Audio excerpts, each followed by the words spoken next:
Chapter 1. Jingshan District was the smallest district and county in Jing City. The area here was much smaller than other urban areas. At 4 o'clock in the afternoon, it was the time when all schools were dismissed. Two people were standing in a dark corner not far from the entrance of Jingshan Vocational School. "Boss, will that kid really show up today?" The one who spoke was a fatty. He looked to be 16 or 17 years old and was about 1.7 meters tall. When people saw him, it was easy to associate him with the saying that he was 8 feet tall and his waist circumference was also 8 feet. This was because his overall body shape was indeed like a globe. Next to Fatso was a young man who looked a few years older than him. The young man was about 1.8 meters tall. In sharp contrast to Fatso, he was a little thin. Perhaps it was because Fatso was standing next to him. His appearance could not be said to be handsome, but his pair of slender eyes were showing a sinister light. If any of his facial features were taken out and looked at separately, it would make people feel that he was a failure. But when put together, there was a special kind of harmony. He was the kind of person who was very pleasing to look at. Definitely, that kid will definitely come to pick her up today. She should be out of school soon. Damn it, if I don't get revenge today, Chi-Yu will write my name backwards. Field Mouse, just wait and see what I mean. Vol nodded hard, but there was some worry in his eyes. "Boss, I heard that the kid is a martial artist. He has been practicing for 7 or 8 years. Do you think the two of us can handle him?" Chi-Yu patted the school bag on his body and said, "What are you afraid of? Don't forget, your boss, came with a magic weapon." Fatso smiled and also patted his school bag. He said, "Boss, it's a little weird to see you carrying a school bag. This thing doesn't seem to fit you." Chi-Yu glared at Vol and said, "Don't talk nonsense. No matter what, your boss graduated from junior high school. Although I didn't graduate from high school, I have been working for 2 years. Get ready." At this moment, a girl was slowly walking out of Jingshan Vocational School. She had a delicate face and a voluptuous body that was somewhat charming and alluring. She was not wearing an ordinary school uniform, but a short skirt that did not reach her knees and a bright yellow half-sleeved top. As she moved her eyebrows, she exuded a coquettish aura that did not match her age. Unlike the other students who directly left the school, she walked to the school gate and looked around as if she was looking for something. A swift figure ran towards the entrance of Jingshan Vocational School at an even speed. As he ran, he shouted, "Nana, I'm here." The newcomer was a young man around 18 or 19 years old. He was about 1.8 meters tall and had a well-proportioned physique. He wore sportswear which made him look valiant and formidable. His shoulder-length black hair was neatly combed. Because he had run here, his hair fluttered slightly in the breeze. He was handsome, but his eyes seemed to be flickering, and there was a hint of a mischievous smile on his face. "I just came out too." The girl named Nana greeted the handsome young man with a sweet smile on her face. The handsome young man held Nana's hand and chuckled, "Nana, I missed you so much. What are we going to do later?" Nana did not seem to notice the gazes of the students as she smiled. "Anything. If not, we'll go to your house." "Sure." The handsome young man's eyes suddenly revealed a trace of passion as the smile on the corner of his mouth turned lewd. "What a pair of adulterers!" A cold voice came from the corner as Chi-Yu and Fatso Vol came out with sneers.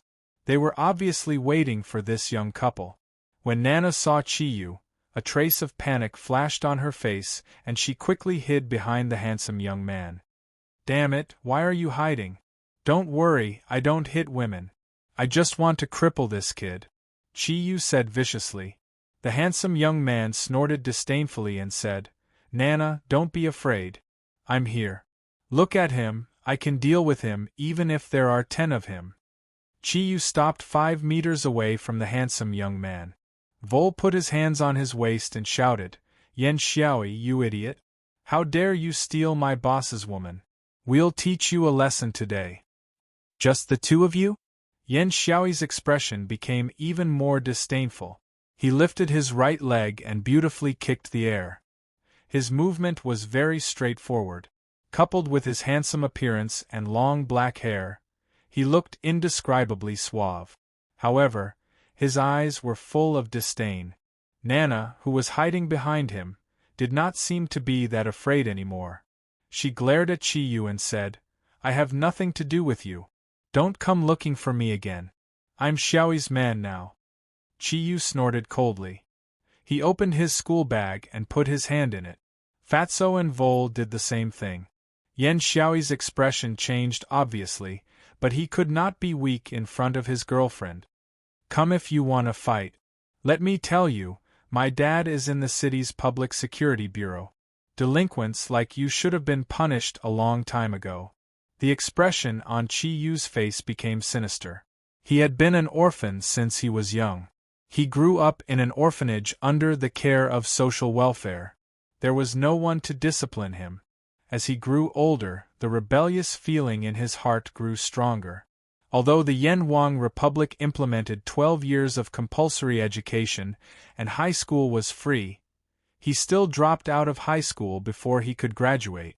In the words of ordinary people, a loafer like him who only knew how to fight, drink, and smoke could totally be called a hooligan. This girl named Nana had been dating him for more than a year. Although Qiyu did not come from a good family background, he valued his first love very much. However, after Nana started relying on him, a hooligan, and found someone like Yan Xiaoyi who could fight and had a backer, she immediately kicked Qiyu away. Qiyu was indignant. Today, he specially came to the entrance of Nana's school to settle the score with Yan Xiaoyi. "I heard that you know martial arts?" Qiyu looked at Yan Xiaoyi from the corner of his eyes. Yan Xiaoyi said proudly, "Yes, I learned it for a few years. My master is the famous Northern Leg King. Why? Do you want to try my leg skills? Fighting with a hooligan like you is simply dirtying my shoes." Qiyu pulled out his hand from his bag and sneered. "I don't know if you've heard of this saying. It's called the brick-breaking martial art. Today I'll let you know why flowers are so red." As soon as he finished speaking, he suddenly rushed forward. His speed was so fast that even Yan Xiaoyi, who had practiced martial arts, could not help but be shocked. At that moment, Qiyu was holding a huge brick in his hand. This was naturally the secret weapon in his bag. After all, Yan Xiaoyi had practiced martial art. Seeing Qiyu rushing towards him with a brick, he did not panic. After all, a brick was not as threatening to him as a machete. However, as a person without a job in society, Qiyu's fighting experience was far beyond that of Yan Xiaoyi. As soon as he rushed forward, the brick in his hand immediately flew out and was thrown directly at Yan Xiaoyi's head. Yan Xiaoyi, who was originally prepared, suddenly panicked. He originally planned to wait for Qiyu to rush into his attack range and then give him a whip kick. He did not expect Qiyu to use this method. He hurriedly used his arm to block. Although he had practiced martial arts, he was far from the level of copper skin and iron bones. The strength of Qiyu's brick was not small. Yan Xiaoyi cried out in pain. His arm had been smashed. At that moment, Qiyu just rushed in front of him. He caught the brick that was smashed on Yan Xiaoyi's arm and swung it in a circle. Vol's movement was obviously a bit slower than his boss. He also rushed up with a big brick in his hand and shouted, Confucius said, "Fight with a brick, look at your face, don't mess around. Since that's the case, how can you fight alone? Fight with friends, fight with all your strength, isn't it a joy? Fight with no more, fight with death, fight with death." If Confucius was still alive, how would he react when he heard this? Qiyu's movement was much faster than Yan Xiaoyi's imagination. When the brick he swung in a circle broke on Yan Xiaoyi's head, Yan Xiaoyi finally understood why the flowers were so red. His body softened, and before he could use his north kick skill, he was smashed to the ground by Qiyu's brick. Blood flowed down from his head. Vol shouted and rushed forward. Although his movement was a bit slow, his brick was not hesitant. It hit Yan Xiaoyi's body. Chi-Yu's brick was broken, but he still had his fist. How could he let go of such an opportunity to vent his anger? The fat man and the thin man brandished their fists and bricks that rained down like raindrops, causing Yan Xiaoyi to scream miserably. Fortunately, he still knew to curl up his body and cover his head with his hands. Although Yan Xiaoyi was knocked down by Chi-Yu's hooligan moves, it had to be said that Chi-Yu's fighting experience was much richer than his. Nana was obviously shocked by the scene in front of her. Just then, a girl who was walking out of the school screamed, "Murder!" Chi-Yu and Vol were enjoying themselves when they suddenly heard the high-octave scream. Both of them were startled, and the feeling of their blood boiling suddenly decreased a lot. When they looked at Yan Xiaoyi again, they saw that his head was bleeding, and his branded sportswear had been dyed a strange color by the dust and blood on the ground. Although his body was still twitching, he could not fight back at all. Thinking of the word, murder, Chi-Yu and Vol could not help but look at each other, and stopped what they were doing at the same time. Although hooligans like them were used to doing whatever they wanted outside, they did not dare to think about killing people. "Boss, what should we do? Is this guy really dead?" Vol's pair of small eyes could not help but show a trace of panic. "What should we do? What's done is done, I'll take care of it alone." Chi-Yu was very experienced in fighting. This was the school gate, and he was afraid that the school's security would arrive soon. Without any hesitation, he pulled off Yan Xiaoyi's pants and wrapped them around his head. It was early summer, and Yan Xiaoyi only wore a pair of underwear. Looking at the meat on his lower body, Chi-Yu kicked it hard, causing Yan Xiaoyi's body to tremble violently. "Let's go." After glaring fiercely at Nana's plump breasts, he and the Vol immediately ran away in defeat. Chi-Yu never thought of reconciling with Nana. This woman had let him see her true colors. Just like a bus, if one got off, why would he want the woman next to him? Today, looking for Yan Xiaoyi was just to vent his anger. However, as he thought about it, he also missed the mysterious parts of Nana's body. As a hooligan, at least in terms of fantasy and theoretical experience, Chi-Yu still had some potential. Chi-Yu and Vol ran very fast. In a short time, the two ran out of the vicinity of the school and stopped in a secluded corner. Chi-Yu's face relaxed a lot, but also a little blank. Although he had vented his anger, he did not feel very happy. Instead, his heart was faintly aching. After all, Nana was his first love. Although there was no substantial relationship between the two, in Chi-Yu's heart, the beauty of first love had been completely destroyed. "Boss, did we hit too hard just now? I didn't expect that kid to be so useless. He was beaten down in just a few hits, and he didn't even have the strength to fight back. So lame." Chi-Yu snorted and said, "Vol, you have to remember, breaking bricks is an unchangeable truth. As long as we can catch him unprepared, that **T Northern Leg King is just **T. Vol said, "Boss, I've always wanted to ask you, why don't we use machetes? Machetes are so cool and powerful." Chi-Yu said proudly, "You don't need to use machetes. Machetes are controlled weapons, but bricks are different. Even if you get caught, it's much lighter. Also, bricks can be used locally, so it's more convenient to use. Fatso, this is experience. Okay, you go home, your boss is going to run. I think that Yan Xiaoyi is going to lose a layer of skin even if he doesn't die. I've asked around, and his father is indeed from the city bureau. If I don't run now, I'm afraid I won't have the chance. You are different, as long as you go home, you will be fine." Vol's family background was very different from Chi-Yu's. He wasn't an orphan, on the contrary, he had a powerful father. Even Vol didn't know how rich his father was. The reason why he hung around with Chi-Yu was because he wasn't interested in studying. Although he spent money to attend a famous high school, he was still playing truant to hang out with Chi-Yu every day. He and Chi-Yu met by chance. Chi-Yu fully demonstrated his king's aura in a fight. He single-handedly beat up 3 hooligans from another street, and Vol happened to see it. From then on, Vol recognized him as his boss. Boss, where are you going? Vol asked with some apprehension. Chi-Yu patted his broad shoulder. Don't worry, your boss has experienced this kind of thing a lot. Although this time it's a little big, it's not a big problem to run. It's just that this time I may have to run a little farther, and I can't return to the capital in a short time. You should go to school for a few days. With such good conditions, it would be a pity if you don't go.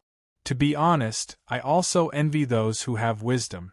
Unfortunately, even if I study hard in high school, I can't go to college after the age of 18.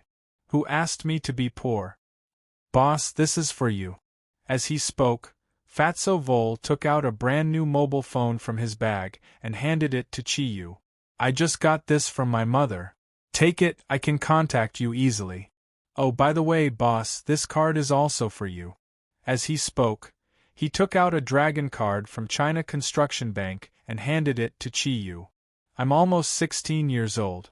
My father asked someone to get me an ID card in advance, and then he got this card. There's 20,000 yuan in it, and the password is my birthday. Boss, you can use it first. If it's not enough, you can call me, and I'll find a way to transfer money to you. Chi-Yu looked at Vol blankly. What are you doing? His face suddenly flushed, and he resisted the warmth in his eyes. He stuffed the mobile phone and card back to Vol. I can't take it. Today's incident was caused by me. How can I take your things? Don't worry, your boss is very strong. He won't die. Vol refused to take it no matter what. He stubbornly said, No, boss, you must take this. Oh, by the way, I heard from my father that the Qinghai-Tibet Railway is open. It is said that the scenery in Tibet is very good, and it is far from the capital. Why don't you go there and hide? In this way you can take it as a vacation. 20,000 yuan should be enough for a month. I'll go back and beg my father. As soon as things are settled, I'll call you. Boss, if you want to go, hurry up. I'm leaving first. As he spoke, he didn't wait for Chi-Yu to shove the things back to him. He turned around and ran away. Chi-Yu chased after him for 2 steps and finally stopped. After all, the 20,000 yuan was too important to him. Because of his bad behavior, the orphanage had already kicked him out. Now, he could only rely on the monthly social assistance to barely rent a basement. Not to mention his savings, the small amount of social assistance was even a problem for him to eat. When he hit Yen Xiaoyi's head with the brick just now, he clearly heard the sound of bones breaking. He was afraid that the injury was serious. If he really died, at the age of 19, he was no longer protected by the juvenile protection law. At the thought of death, Chi-Yu couldn't help but feel a deep fear. He sighed in his heart. Poor me, I'm still a virgin. Looking at the Vol's figure, although it was running, it wasn't fast. Chi-Yu felt something in his heart. He muttered to himself, Good brother, I'm borrowing this from you.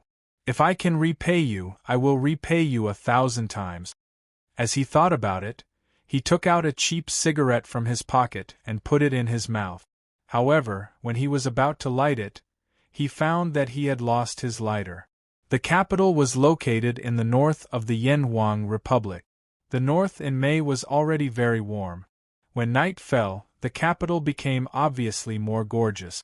All kinds of neon lights were constantly flashing on the street. Some jobs that only existed at night had just begun to work. When the watch pointed to 9:30, Chi-Yu, who had boarded the T-27 train, finally breathed a sigh of relief. Before he got on the train, he had been in a perturbed mood. If he didn't succeed in running away and was caught, he was afraid that he would be finished. After getting on the train, Chi-Yu's mood was relatively relaxed.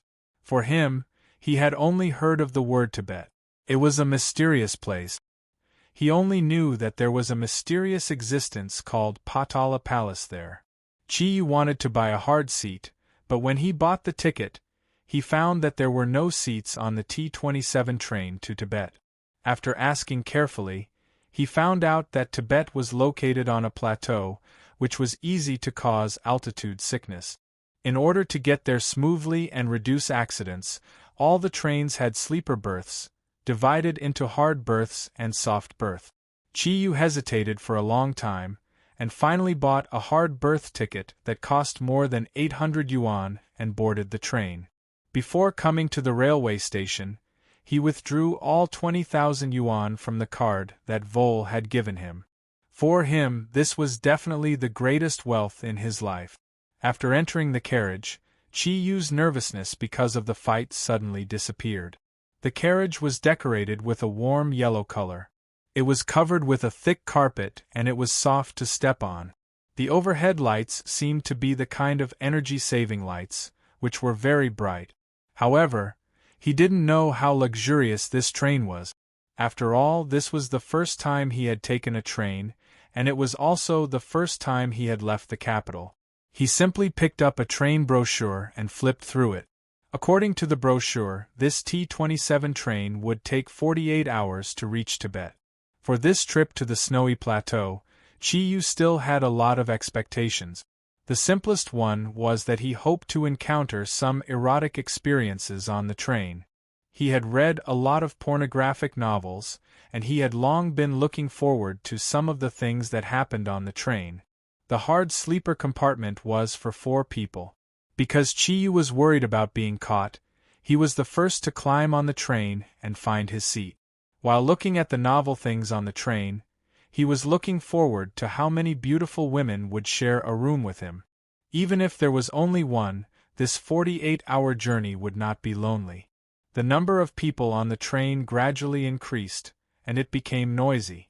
As the excitement and expectation in his heart rose at the same time, Chi-yu couldn't bear to read the magazine in his hand anymore. He stuck his head out from his upper berth to observe the women who could arouse his interest. Chi-yu's eyes were very hot, and the range was also very wide. As long as there were some beautiful and young women, he would look at them from bottom to top. Yes, from bottom to top. This was already Chi-yu's habit. He had always thought that as an experienced pervert, he naturally had to look at women from their figures. How could he feel good without a good figure? Although a beautiful face was important, the figure was obviously more important. While Chi-yu swallowed his saliva, he also received a lot of supercilious looks. However, obscene looks obviously could not constitute criminal evidence. Although he received a lot of supercilious looks, Chi-yu still enjoyed watching. At this moment, a white figure attracted Chi-yu's attention. It was a girl so beautiful that it was suffocating. She wore a pair of white branded sports shoes, revealing a pair of slender, fair, and beautiful legs. Of course, only her knees were exposed, and the area that Chi-yu coveted was covered very well by a white short skirt. She wore a white shirt with a large collar. Her plain white attire did not only attract Chi-yu's attention.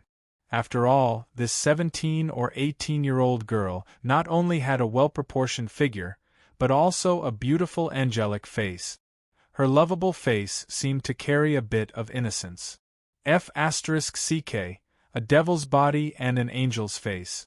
If she was with me, I would be willing to live 10 years less. No, it's better to live 1 year less. Perhaps 10 years would allow me to enjoy more beautiful women. As Chi-yu thought about it, his eyes stayed on the girl. Soon, the girl walked in his direction. Chi-yu's heart couldn't help but beat faster and faster. He took a deep breath, afraid that his saliva would not listen to him and drip out. What made Chi-yu most excited was that this girl in white seemed to be alone and had no other companions. The girl in white finally arrived in front of the room where Chi-yu was. Her footsteps paused for a moment, and her eyes happened to meet Chi-yu's eyes. Although Chi-yu never had any restrictions on his behavior, when he saw the girl in white's innocent eyes, his heart couldn't help but tremble slightly. He subconsciously used his usual tone and said, "Beauty, are you also in this room?" The girl in white looked at Chi-yu's naked eyes and seemed to be a little curious. She smiled slightly and nodded to Chi-yu, saying, "Hello, uncle. Are your eyes sick?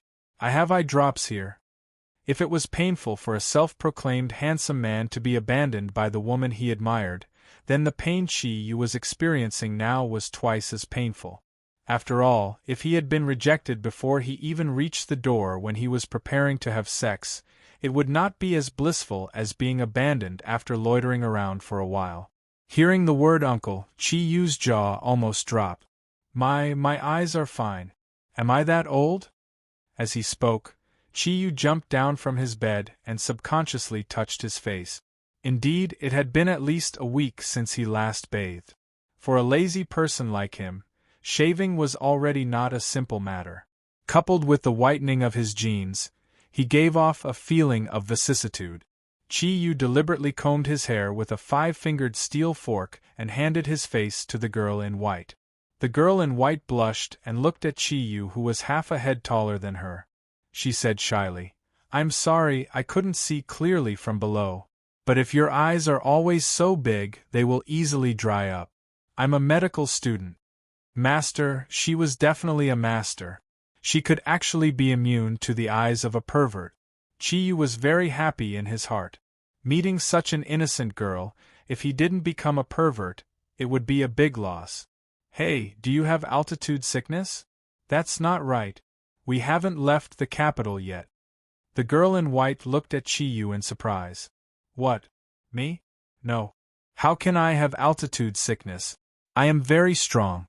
As he spoke, Chi-yu hurriedly gestured at his arm to the girl in white. Of course, the obvious muscles naturally could not be seen. The girl in white covered her mouth and chuckled. She said, "Then why are you drooling?" "Oh yes, can I trouble this strong uncle, no, big brother, to help me put my luggage up? I don't have enough strength." Only then did Chi-yu realize that his saliva had dripped down without him paying attention to it. He answered in a panic and hurriedly helped the girl in white put her luggage on the luggage rack. The girl in white tidied up her clothes and carefully stepped onto the upper bunk. It turned out that she was the same as Chi-yu. This time, Chi-yu was even more excited. He could completely see every part of the girl's body at eye level. Of course, it was separated by clothes. Looking at the 1-meter gap between the two beds, Chi-yu couldn't help but secretly sigh in his heart. It was really so close yet worlds apart. If this was a big bed, how perfect would it be? As he thought about it, he raised his head to look. Wow, it's also white inside. And this lass is obviously the pure and innocent type of girl, who knows how many times stronger than Na-Na. This time, I definitely can't let her go. Oh heavens, I'm seriously begging you, let my virginity come to an end. Swallowing a mouthful of saliva, Chi-yu hurriedly rubbed his nose as he thought about that moment of pleasure. He was afraid of making a fool of himself again. The girl in white leaned against her quilt and looked curiously at the absent-minded Chi-yu. She said generously, "I'm called Shuei-yu. What about you?" Chi-yu suddenly came to his senses and hurriedly climbed back into his bed. He tried his best to put on a confident look and said, "My name is Chi-yu. We really are fated. Look, both of our names have the character Yu." Shuei-yu smiled slightly and said, "What are you doing in Lhasa? Traveling? Let me guess what your occupation is. I think with your dressing, you should be walking the popular decadent route. You should be an artist." Yes, I'm an artist." When he first heard the word artist, Chi-yu's mouth opened so wide that an egg could be stuffed in. However, the nature of a hooligan made him immediately react and hurriedly continue. After all, after wandering in society for a few years, he hadn't learned anything else, but the thickness of his skin had increased day by day. Shuei-yu seemed a little excited. "Really? My guess is very accurate. Then, what kind of art do you do? Can you tell me? I didn't expect that I could meet an artist on this trip to Tibet. It's really my honor." Chapter 2. This time, it was Shuei-yu's turn to cover her cherry mouth in surprise. "Body art? Are you talking about the kind that has to be stripped naked? No wonder your eyes are so strange." Chi-yu was extremely proud of his quick-wittedness.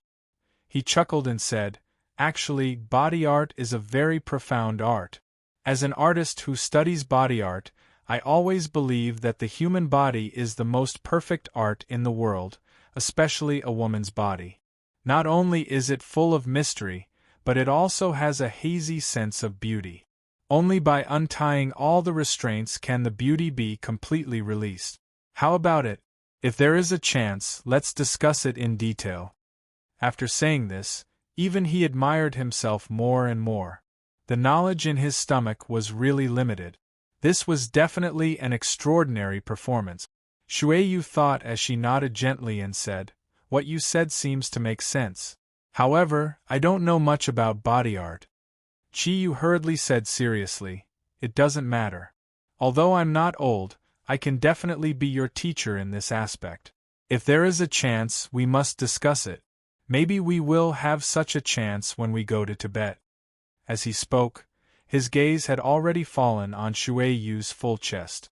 Because she was wearing a large collar shirt, the roundness above was already faintly visible. This time, Shuiyu was no longer ignorant. Feeling Chiyu's strange gaze, she blushed and hurriedly pulled up her clothes. She said, No need. If my father knew, he would be angry. It's better if I don't understand body art." "That's a pity. I'm sorry. I actually didn't want to see that part of you. However, as a body artist, it's a professional habit. This is just a professional habit. Please don't mind. What about you? What are you doing in Tibet?" It was not easy for him to become familiar with her. Chiyu did not want to miss the opportunity, so he quickly changed the topic. Shuiyu seemed to believe Chiyu's explanation. She said, "I am a freshman at Beijing Medical University. My father is also a doctor. I have learned a lot from him since I was young. This time, my trip to Tibet was arranged by my father. He hoped that I would increase my training, so he let me intern in a hospital in Lhasa for a period of time. After the summer vacation, I will return to Beijing." "Oh, so you are an angel in white. Amazing, amazing." Chiyu hurriedly said a few words of flattery. Shuiyu seemed to be a little afraid of his unbridled gaze. She clearly did not speak much and pulled the blanket over her delicate body. It was already night time now. She closed her eyes. It was unknown whether she was really asleep or just pretending to be asleep. The two people on the lower bunk had already entered the carriage. Because Shuiyu had already been covered with a blanket, they naturally did not notice that there was already a beauty on top. The train from the capital to Lhasa finally started. Through the window, Chiyu looked at the flowing neon lights and couldn't help but feel a little dazed. Looking at Shuiyu's appearance, her family conditions must be very good. Otherwise, how could she raise such a good daughter? Did he really have a chance? I'm afraid it'll be very difficult. Thinking about Nana, who had kicked him away, Chiyu's lust did not decrease, but he was more or less dispirited. At this time, as the train started, the broadcast sounded. In the broadcast's introduction, there were a total of 8 stations from Beijing to Lhasa. Beijing, Shizhuang, Xi'an, Lanzhou, Xining, Galmud, Naku, and Lhasa. The train ran very smoothly. Because it was already late, after an hour of noise, the train gradually quieted down. Most people had already begun to fall asleep. At this time, Chiyu was still awake. Because Shuiyu's identity was not ordinary and she had been sleeping the entire time, he did not have much of a chance. Thus, after the train had started moving, he had set his sights on the attendants who were about to appear. However, he was greatly disappointed. This time, not to mention using his eyes to take advantage of her, he did not even have the slightest chance. This was because all the service staff on this train were men. When he inquired about it, he found out that in order to prevent the train attendants from suffering from altitude sickness, all the service staff on the Qinghai-Tibet line were made up of soldiers who had retired from the plateau. They were all men with the best physical conditions. Looking at the energetic train attendants, Chiyu's last hope was shattered. His consciousness gradually became a little blurred. Listening to the even breathing next to him, Chiyu finally could not hold on anymore. His eyelids gradually became heavy. Recalling what he had experienced in the past 19 years, he gradually fell asleep. In his sleep, Chi-Yu felt as if he was flying. The ground was under his feet, and he was surrounded by hazy clouds. The feeling of flying between heaven and earth was so wonderful. He was surprised to find that he seemed to be unable to see his body. He could only see a faint red light. The red light that emitted a burning aura seemed to have changed his life. Gradually, the red light became more and more intense, and he found that his body was very comfortable. What's wrong with me? Am I really flying? Chi-Yu was full of doubts. Suddenly, the clouds in front of him parted. In the distance, he saw a large building shrouded in golden light. The shape of the building was unclear, but when he looked at it, it gave him a strong shock.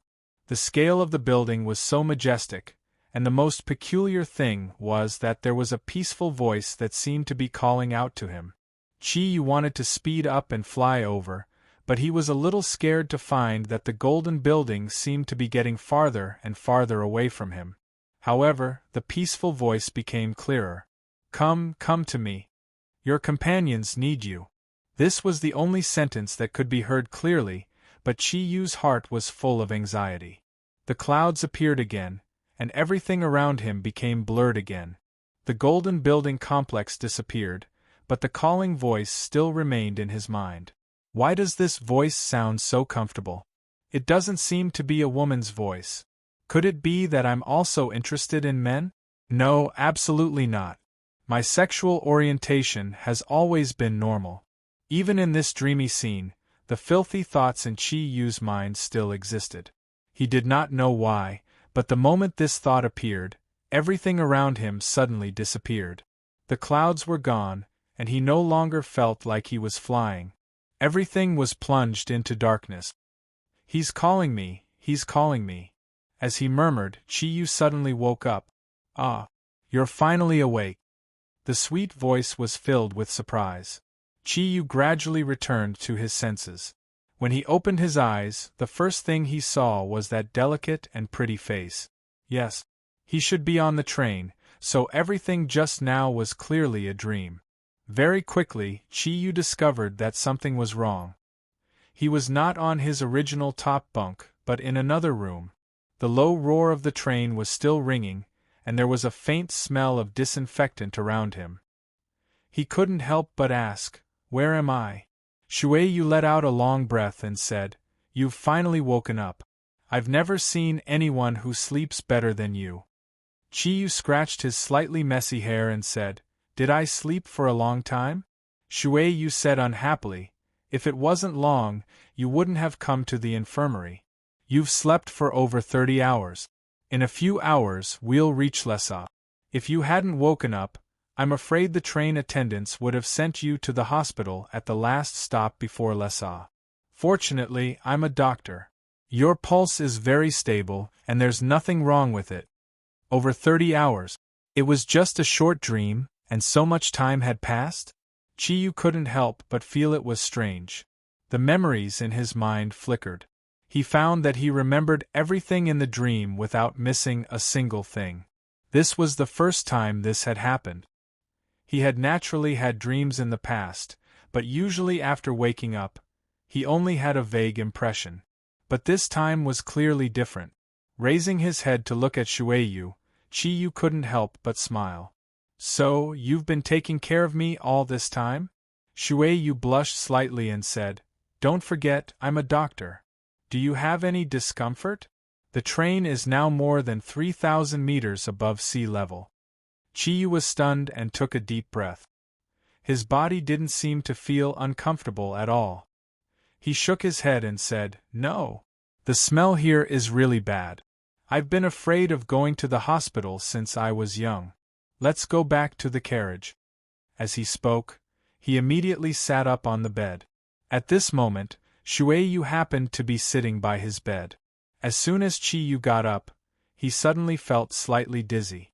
In addition, he had gotten up a bit too abruptly. His body slanted and he immediately bumped into Shuei-Yu's body.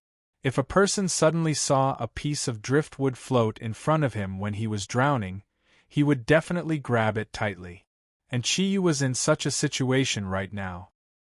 His body slanted and he instinctively went to support Shuei-Yu. His right hand just happened to grab Shuei-Yu's body.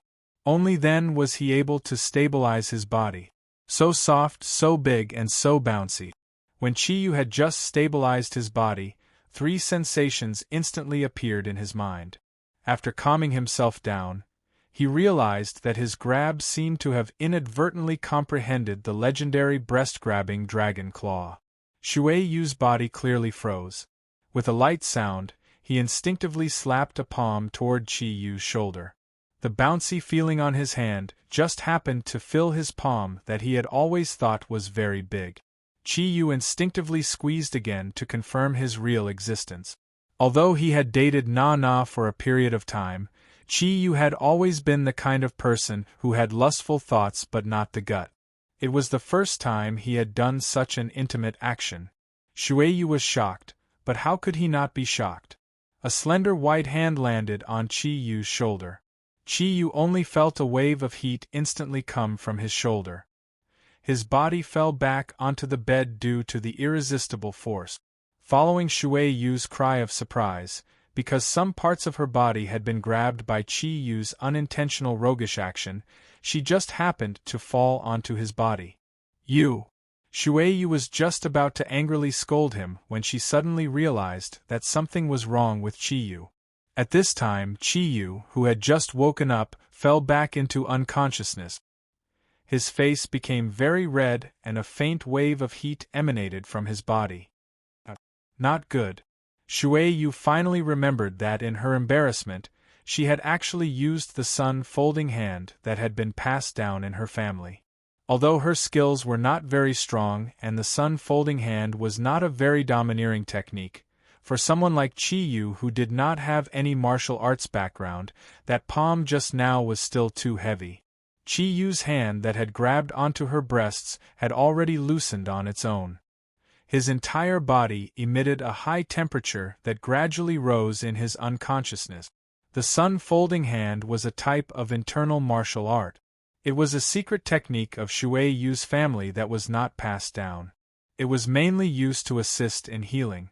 Of course, the sun-folding hand itself also had a very strong attack power and could also be used for self-defense. If it wasn't for the fact that she was the only daughter in this generation, she would not have been able to learn it. From a very young age, Shuei-Yu had already started cultivating. After more than 10 years, her internal martial arts had already reached a small level. When Chi-Yu had first seen her, he had found it very strange. Why would such a young and beautiful girl travel such a long distance to Tibet alone? However, he did not expect that this seemingly innocent young girl was already considered an expert. When Shuei-Yu saw Chi-Yu's appearance, she couldn't help but feel anxious. However, she had after all followed her father to learn Chinese medicine from a young age. Although she was shocked, she did not panic. She hurriedly took off Chi-Yu's shirt. At this time, Shuei-Yu's strength was immediately shown. She very easily took off Chi-Yu's blue shirt that had long since been covered in the smell of sweat. Chi-Yu's skin was a healthy bronze color. There was no excess fat on his body. However, his muscles were not obvious and appeared somewhat thin. From Chi-Yu's pulse, it was clear that he was slightly malnourished. At this time, his right shoulder had already become red and swollen. The bronze skin gradually emitted a faint layer of heat. Shuei-Yu took a deep breath. This was also the first time she had encountered someone who had been injured by her family's sun-folding hand. She was very clear about the attack power of the sun-folding hand. Although she had only used 30% of her strength in that attack, it was still enough to kill someone. When the sun-folding hand was used to defend oneself, the most tyrannical part was the masculine energy within. Fortunately, Shuei-Yu was a girl and naturally belonged to the Yin attribute. Her sun-folding hand had a more feminine aura and it did not act up so quickly. Otherwise, that attack just now would only need an instant to take half of Chi-Yu's life. Shuei-Yu's body floated up as if she was weightless. She only touched the ground with one foot and arrived at the door. She first looked outside and then immediately locked the door. After all, A man and a woman were alone in a room, and at this time, she had taken off Chi Yu's shirt.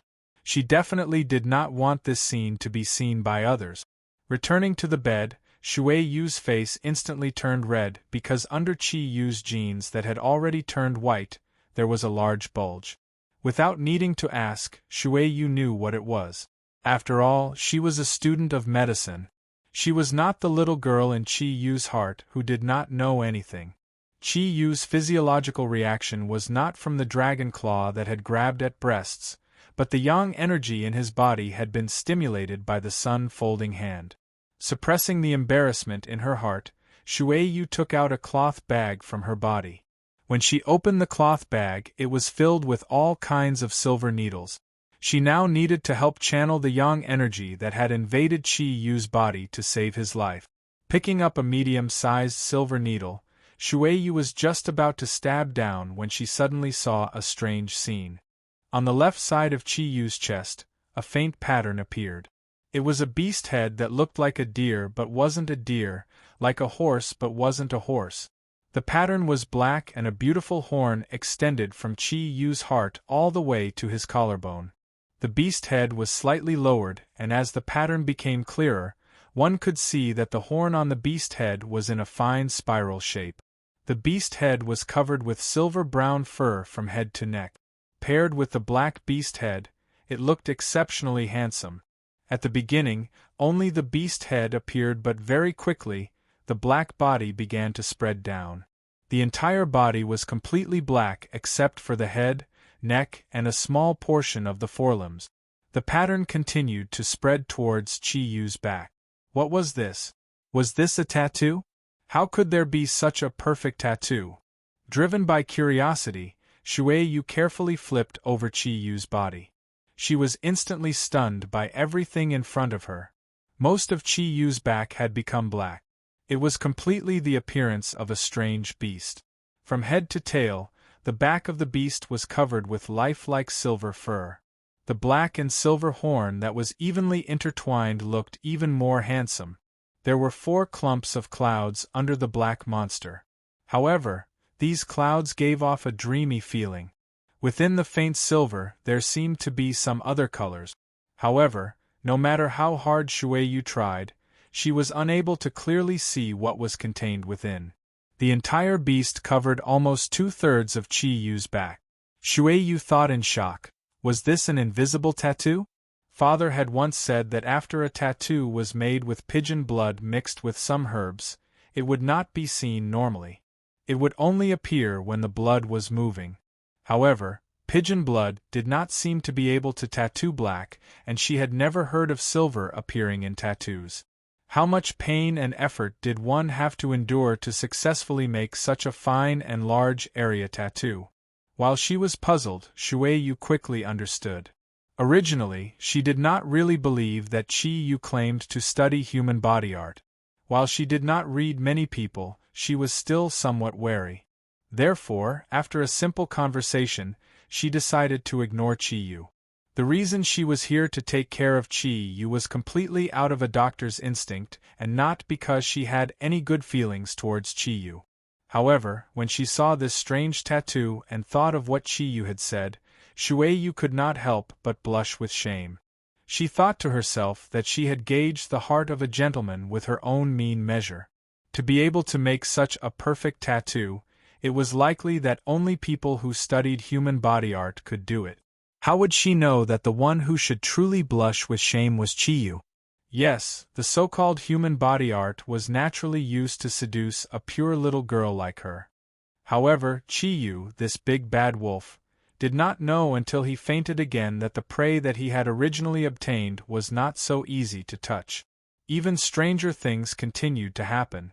When Shui Yu turned Chi Yu's body over again, and prepared to help him channel the damage caused by the sun folding hand, she strangely saw that the silver and black monster's horn suddenly had an additional layer of faint red light.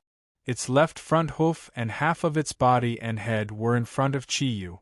At this time, Chi Yu's already swollen right shoulder was actually gradually reducing, and Chi Yu's rapid breathing also gradually calmed down. Only his lower body was still high.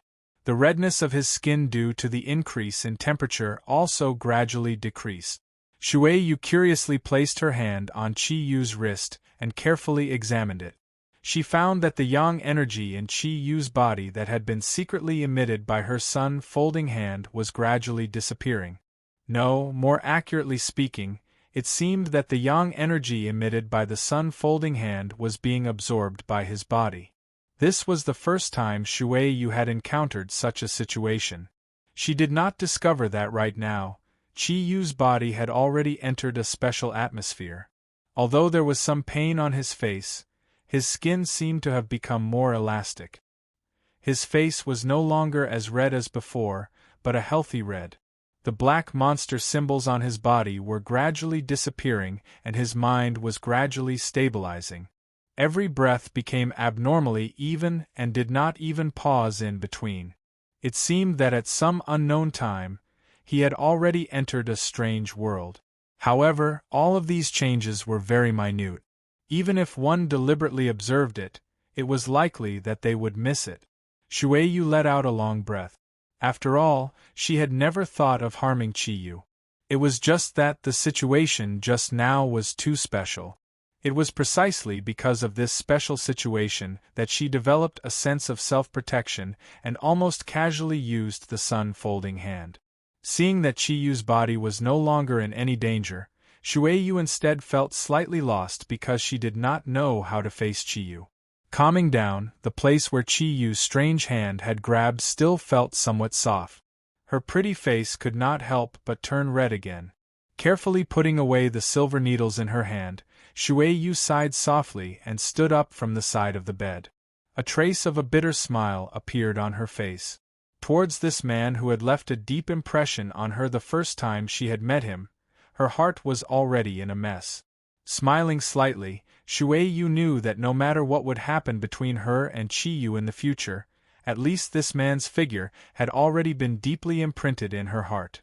He had actually grabbed that place of hers. Although it was not intentional, it was still embarrassing enough. If Shui Yu had come to treat Qi Yu, she would naturally be able to determine when Qi Yu would wake up. However, with the appearance of this special situation, she could not be certain. Just as Shui Yu did not know how to explain things to the train attendant, a faint moan had already come out of Qi Yu's mouth. His body moved slightly. Qi Yu's movement gave Shui Yu a fright. At this time, Qi Yu's upper body was still naked with a red face. Shui Yu hurriedly helped Qi Yu up and helped him put on his clothes. For a normal girl, the weight of Qi Yu's body was naturally a great burden. However, for Shui Yu, it was naturally nothing. Despite this, when the blue top that carried a strong smell of sweat was put on, it still caused her to be so nervous that she was covered in fine fragrant sweat. Qi Yu's feeling was very strange. When he had been hit by Shui Yu's palm, he did not feel any pain. He only felt a wave of heat travel from his shoulder to his brain. His mind became dizzy and he sank into unconsciousness. In his unconsciousness, the dream appeared once again. However, this time, he was not flying, and he did not see the large golden buildings. Instead, he was in the middle of a huge furnace. His surroundings were fiery red. The scalding flames constantly attacked his body from all directions. Heat was the only thing that Qi Yu could feel. Every time it attacked, it would bring him pain that came from the depths of his soul. Qi Yu wanted to cry out, but he could not make a sound. He was even more unable to escape this pain. Just as Qi Yu was about to reach his limit, a faint coolness suddenly came from his heart. It rippled through every corner of his body like water.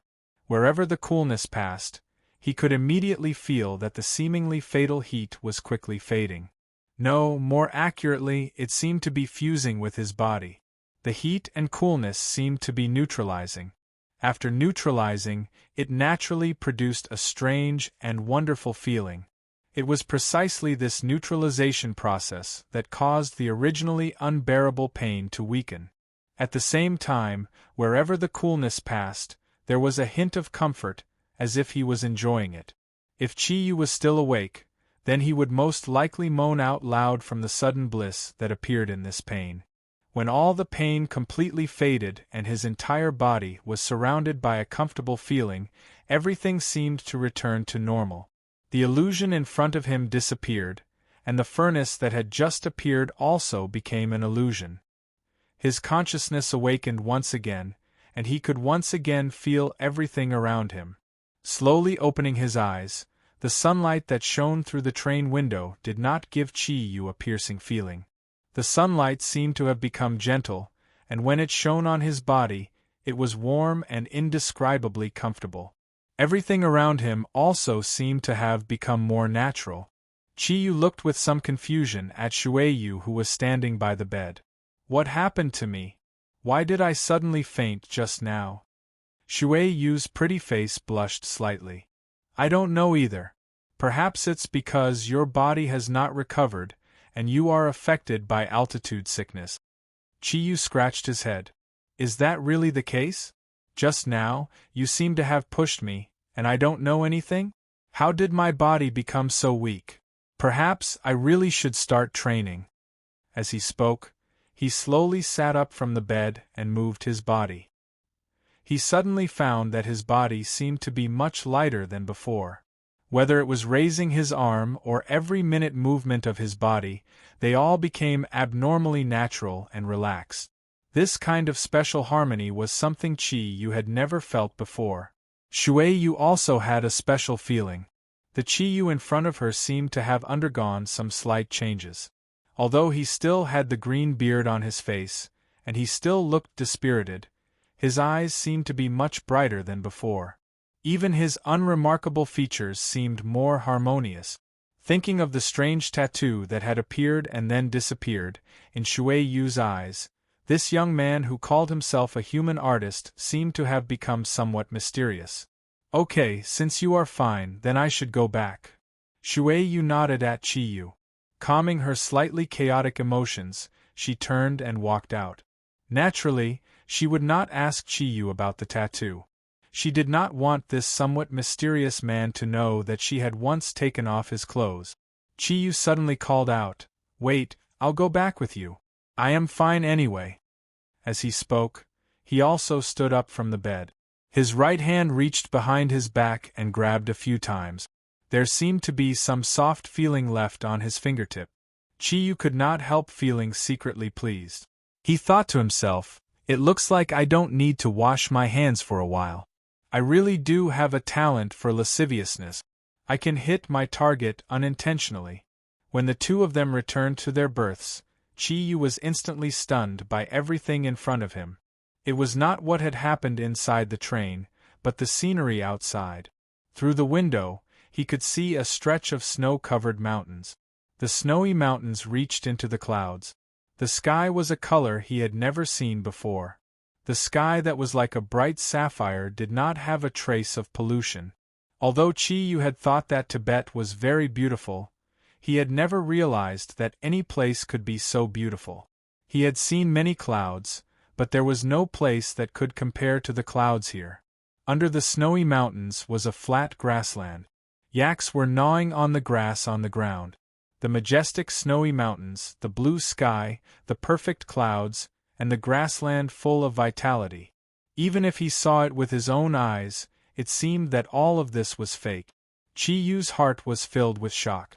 If he had a camera in his hand, no matter how bad the camera was, he would definitely be able to take a postcard-like beautiful picture here. Dad said that these yaks are very powerful.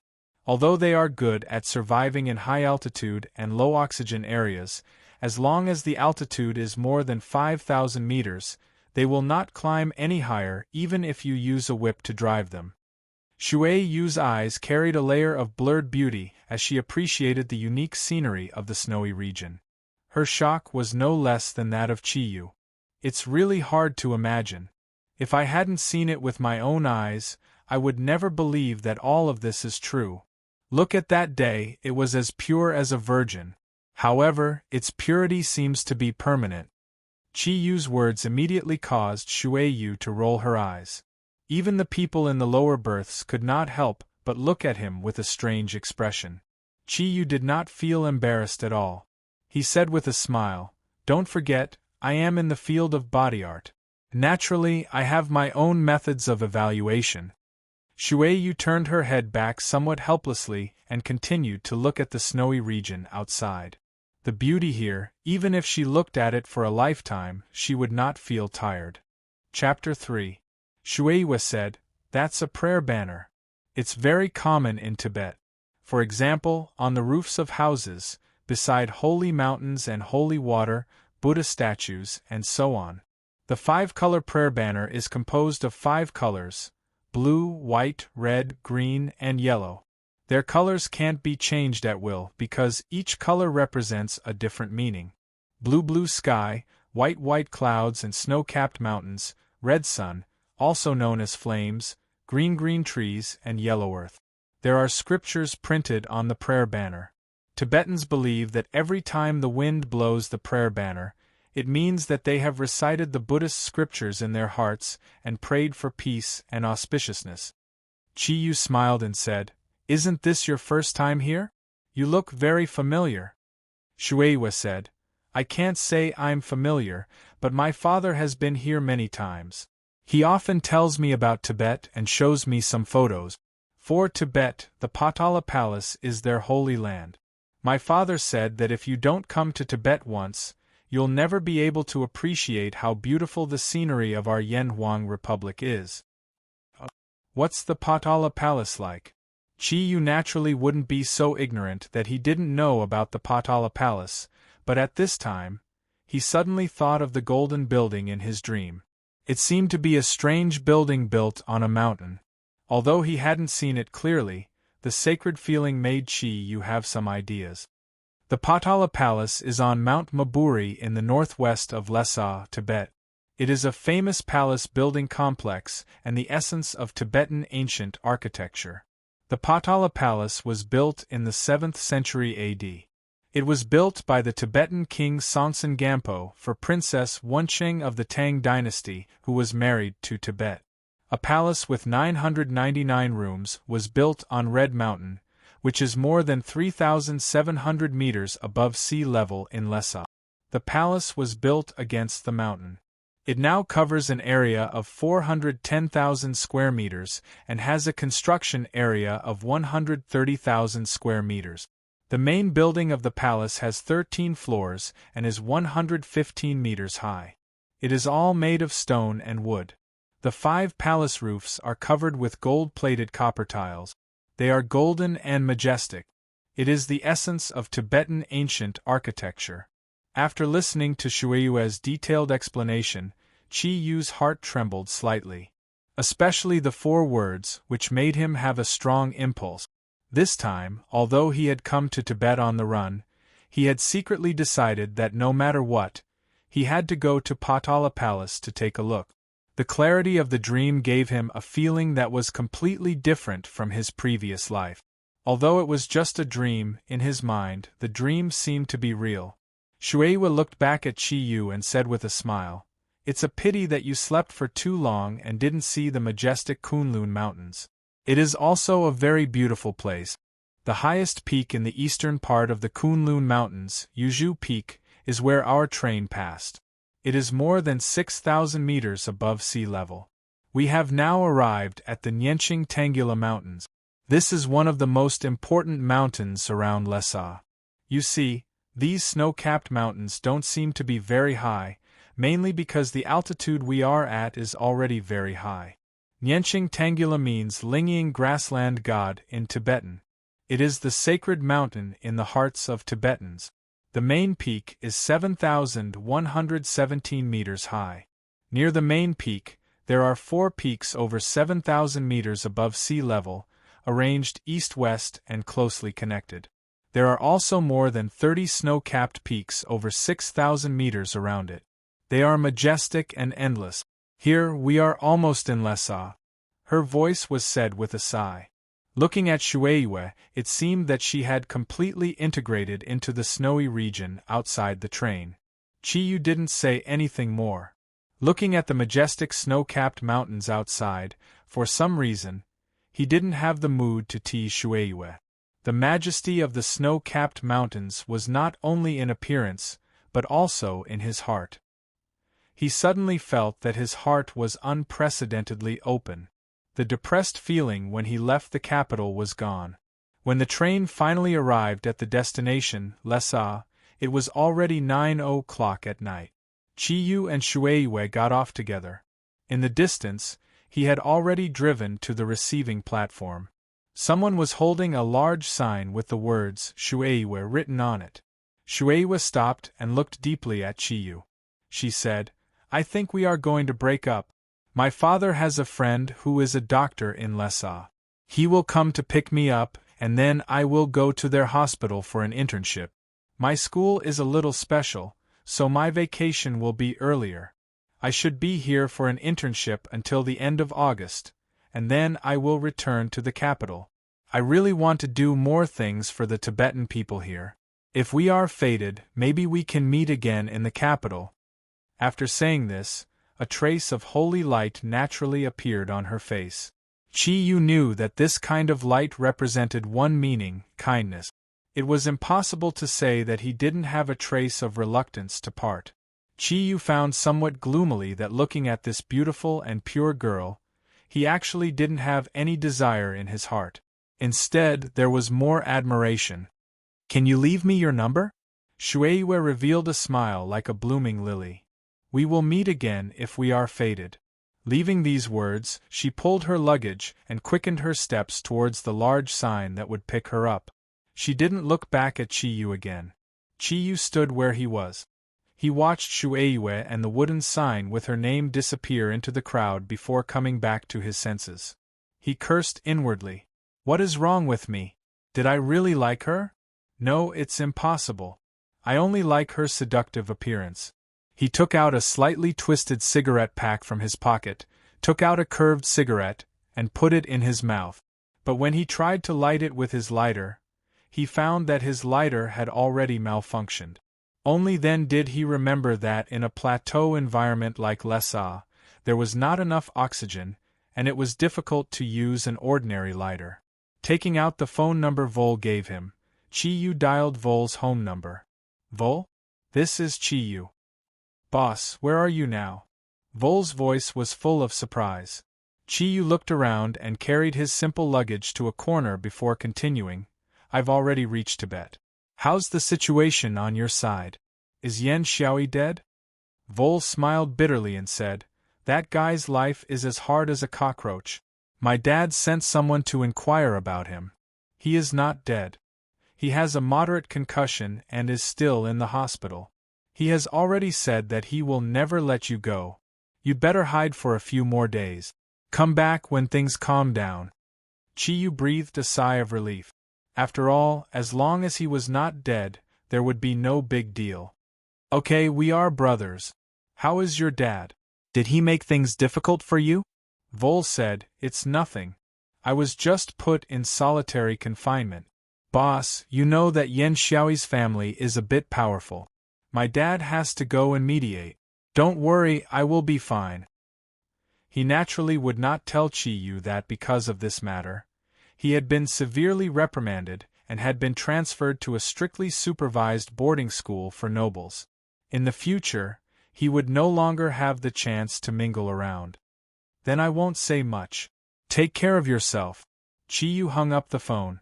Although he and Vol had only known each other for a few years, he knew his good brother very well. There was no need to say much, but he would always remember what he owed Vol. Where should he go now? Chiyu was a little at a loss. Tibet was definitely a mysterious place for him. Here, he could not even tell north from south, let alone make friends. He hesitated for a while with his luggage, patted the more than 10,000 yuan in his bag, and made a decision in his heart. At night, the streets of Lessa looked very beautiful amidst the flowing lights and vibrant colors. However, when Chiyu stepped out of the train station, he was once again stunned. That was because he could faintly see that not far behind these gorgeous streets, there was a misty golden brilliance. That hazy golden color was almost exactly the same as what he had seen in his dream. What was that place? After a simple inquiry, Chiyu soon got the answer. That was the most mysterious and holy place in Tibet, Patala Palace. Under the colorful lights, Potala Palace looked even more dignified and mysterious under the black night. Looking at the magnificent Potala Palace, Chi-Yu seemed to hear a voice calling him. His eyes were a little blurred, and his body seemed to be out of his control. He came to the streets of Lhasa, took a taxi, and went straight in the direction of Potala Palace, ignoring his hungry stomach. The staircase in front of Budala was curved from high to low. Looking from the bottom to the top, it seemed even more majestic and majestic. When Chi-Yu arrived at the foot of the mountain, he suddenly discovered that the summoning voice in his heart had disappeared. The almost golden palace looked so beautiful, and the scene from his dream appeared in front of him once again. However, this time it was real. "Is it beautiful here?" A gentle voice sounded not far from Chi-Yu. The voice sounded very friendly, because it was authentic Beijing dialect, not Tibetan, which Chi-Yu could not understand at all. When he turned around, he saw a young monk in a monk's robe standing 5 meters behind him. There had been no footsteps before. It seemed that he had appeared there directly. Chi-Yu looked up and down at the young monk.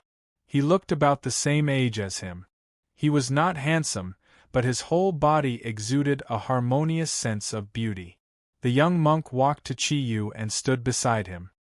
His eyes also looked at the Potala Palace in front of him, and he said with a smile, "Potala Palace is built on a mountain, with overlapping buildings. It is the winter palace of the Dalai Lamas of all generations.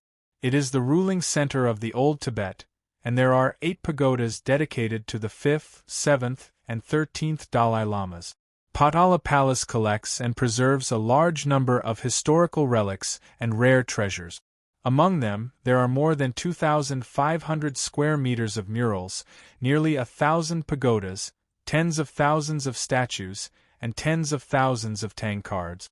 The emperors of the Ming and Qing dynasties bestowed the Dalai Lama with gold books, gold seals, jade seals, and a large number of gold and silver items, porcelain, enamel, jade, brocade, and craftsmanship treasures. These cultural relics are colorful and rich in themes. In Potala Palace, the cultural relics in every hall are priceless." Hearing this, Chi-Yu couldn't help swallowing a mouthful of saliva. "You mean there are very valuable things here?" The young monk glanced at Chi-Yu. Although his eyes were very calm, it strangely made the dirty thoughts in Chi-Yu's heart disappear in an instant. "There are some things that can't be said casually here. Buddha is merciful." Chi-Yu said with a wry smile, "I'm not thinking too much. I just want to come and take a look." The young monk smiled and said, "But it's already past the visiting time. Why do you still want to come?" Chi-Yu scratched his head and said, "I don't know when the visiting time will be. As soon as I got off the train, I saw this place on the street. It seemed that a voice had been calling me, so I came. The atmosphere of religion here is really strong.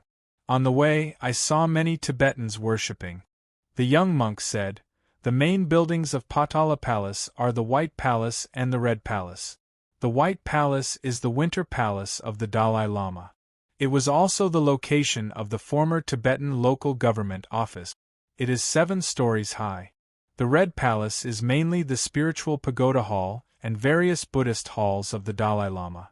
Among them, the Great Hall of Solitary Perfection is the hall of the spiritual pagoda hall of the 5th Dalai Lama. It is also the largest hall in Potala Palace. It covers an area of 725 square meters, and the inner walls are full of murals. In the hall, above the throne of the Dalai Lama hangs a horizontal board written by the Qianlong Emperor of the Qing dynasty, Yonglian Chuandi." Chi-Yu said with some doubt, "Why are you telling me this? Anyway, I'm not allowed to enter now, so I'm leaving." The young monk smiled and said, "There are some things in the world that need to be understood. However, you are really not suitable to visit Potala Palace, because your heart is not pure enough. More importantly, there is no Buddha in your heart." Chi-Yu snorted and said, "There is no Buddha, is it something you can decide? Can you see my heart?" The smile on the young monk's face disappeared. He nodded seriously and said, "Yes, I can see your heart. Do you still remember the voice calling you? Do you still remember the scene in the dream? In fact, all of this is to let you come here to meet me. As soon as he heard the young monk talk about his dream, Chi-Yu's whole body suddenly trembled, and he said involuntarily, You can enter my dream? Buddha is invisible and formless. Please come with me. With that, the young monk smiled slightly and turned to walk to the side of the street. Although Chi-Yu's social status was very low, he was also a very curious person. When he heard the young monk talk about his dream, he followed without any hesitation. He could not wait to get the answer to the doubts in his heart. When the two of them arrived at the side of the street, the young monk walked to a car and stopped. It was a large off-road vehicle. The young monk first made a gesture to Chi-Yu, and then he got into the driver's seat. F***CK, this is Lincoln Navigator. If there was a trace of hesitation before, then at this moment, Chi-Yu's eagerness was even more obvious. All men liked cars. Men often said that the car was their concubine. This situation was particularly obvious for Chi-Yu. Although he had no money and was idle all day, everyone had hobbies. Chi-Yu's hobby was cars, especially some of the world's famous cars. In addition to eating, most of his remaining money was spent on various car magazines. Sitting in the wide seat of the Lincoln Navigator, Chi-Yu was filled with shock. He said almost as if he was talking in a dream, one of the models of luxury off-road vehicles. The car is more than 5.2 meters long. It is the largest off-road vehicle in the world. It has superb comfort and stability. In addition, the engine cover is 1.4 meters high. It is like a warrior in a legend, reflecting an insufferably domineering aura. Is it so promising to become a monk? I heard that llamas can marry. It seems that I came to the right place this time. The young monk said, It seems that you know a lot about cars. As he spoke, he had already started the car. The car drove very smoothly, and all the noise was cleverly filtered. Looking out through the huge window, it seemed that he was appreciating Lhasa from another perspective. Chi-Yu proudly said, Of course I understand. I'm an expert and I especially like off-road vehicles. Although this Lincoln Navigator is not bad, it's not my favorite. It's too bulky and while it's good to sit on, it's not good to drive. My favorite is the Jewel Cayenne. Although the Cayenne's off-road capabilities are slightly lacking, its overall performance is the best. If I win the lottery one day, I'll definitely get myself one. After a while, Chi-Yu was surprised to find that the young monk had driven his Lincoln Navigator out of the urban area of Lhasa. He could not help feeling a little nervous. Where are you taking me? Are you the kind of person who has a special hobby? Are you going to take me to a deserted place to rape me first and then kill me? The young monk's face changed slightly and he said, I didn't expect that you would still have such dirty thoughts after seeing my Buddha's eyes. It seems that you are indeed a very special kind of person? Chi-Yu asked curiously, What special kind of person? The young monk glanced at him and said, In your words, I am a scoundrel or a hooligan, and I am a real hooligan. Amitabha, I am talking nonsense. The place I am taking you to is where I live. It is called the Holy Buddha Rule. You may think the name is strange, but you can understand it as a city in Tibet. It is 270 kilometers away from Lhasa. We will drive for about 2 hours. If you are tired, you can take a rest first. There is a leather bag beside you in the car door. It is filled with sheep's milk. It is enough to satisfy your hunger. When Chi-Yu heard the monk say that he was a hooligan and a scoundrel, not only did he not feel ashamed, but he also felt proud of himself. He smiled, picked up the leather bag from the car door, and drank it. When the young monk answered him, he had already thought it through. To him, this young monk couldn't possibly have any special purpose. He wasn't handsome, and he looked poor and dejected. Who would think of someone like him? If it was for the more than 10,000 yuan in his bag, it would be even more ridiculous. Was there a need to drive a Lincoln to rob such a small amount of money? After thinking it through, Chi-Yu simply relaxed. Anyway, he had no specific place to go, so he simply handed himself over to the young monk. Adapting to circumstances was Chi Yu's character. Otherwise, he would not be wandering on the street all day at the age of 19. The taste of the sheep's milk was very mellow, and there was even a faint smell of sheep's urine. But for Chi Yu, who had not eaten for a few days, it could definitely be described as ambrosia. He drank most of the bag in one breath and suddenly felt much more comfortable. After taking a break, he drank all the rest of the sheep's milk. The temperature in Tibet was relatively low. After all, it was a plateau. The warm air in the car was turned on. With something in his stomach, Chi Yu suddenly felt a little tired. Although he did not have altitude sickness, he quickly fell asleep in this comfortable luxury off-road vehicle. After sleeping for a long time, a voice that seemed to come from the deepest part of his soul woke him up from his sleep. Opening his sleepy eyes, Chi Yu found that the car had stopped, and the young monk was looking at him. "Have we arrived?" "Yes, please get out of the car." After the monk finished speaking, he took the lead to get out of the car. Chi Yu followed him out of the car. Compared with the warmth in the car, the cold wind outside made him shiver. A huge temple appeared in front of him, which did not surprise Chi Yu. The young monk had already said that he would take him to his place, so the monk naturally had to live in the temple. Chi Yu followed behind the young monk and walked into the magnificent temple. The moment he entered, Chi Yu was shocked because he saw the armed police that could often be seen in the capital. These armed police were armed with live ammunition, and there was a cordon not far from the door. What is this place? Why are there armed police guarding it? When the armed police saw the young monk, they bowed respectfully to him at the same time. The young monk smiled and nodded at them before leading Chi Yu inside. "Why are there armed police here? Did someone in your temple commit a crime?" Chi Yu asked curiously. The young monk said, "Your idea is really novel. This is a national A-class tourist reserve. It's not new to have armed police here. In Yenhuang language, this temple is called Holy Buddha Temple."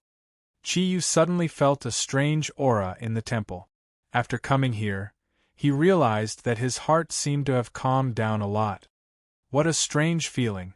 This place seems very strange. The young monk glanced at Chi Yu and said, "Tibet has its own culture." The two of them continued walking into the temple. Due to the fact that the Saint Buddha temple was built on a mountain, Chi Yu was already panting after climbing for a while. However, the young monk's breathing was still as steady as before. Even his footsteps were no different from before. "I say, how much longer do we have to walk?" Chi Yu asked as he panted. Although he didn't have altitude sickness, climbing on a plateau was definitely not an easy task. The young monk said as he walked forward, "We're almost there." The two of them came to the door of a hall on the side and stopped. There were some strange patterns on the ancient and heavy door. The young monk waved at Chi Yu before pushing the door open and entering. The interior of the hall was very quiet and the statue of Buddha was enshrined in the middle of the spacious hall. The young monk walked to the front of the statue and bowed slightly before turning to Chi Yu. In front of the statue of Buddha, the young monk appeared even more solemn and dignified. "All right, can you tell me now? Why did you bring me here?" Chi Yu's patience had long run out. If it weren't for the Lincoln Navigator and the bag of goat's milk, he might have run away. The young monk said indifferently, "I brought you here to help you gain enlightenment." "Enlightenment? Are you scolding me? I'm not a blockhead. I don't need enlightenment." Chi Yu looked at the young monk and snorted disdainfully. The young monk said, "Don't talk nonsense in front of Buddha. You came to Tibet because of fate. Fate arranged for you to meet me.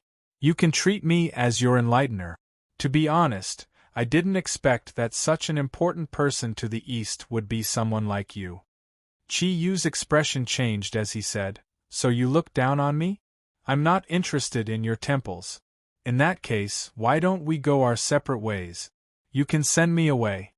Although he was a hoodlum, Chi Yu was also a person with a strong sense of pride. If not for the fact that the other party was a monk, he would have already verbally abused him or beaten him up. When he was in the capital, Chi Yu would not let go of anyone who looked down on him. Although he knew that it was futile, it was his way of protecting his self-esteem.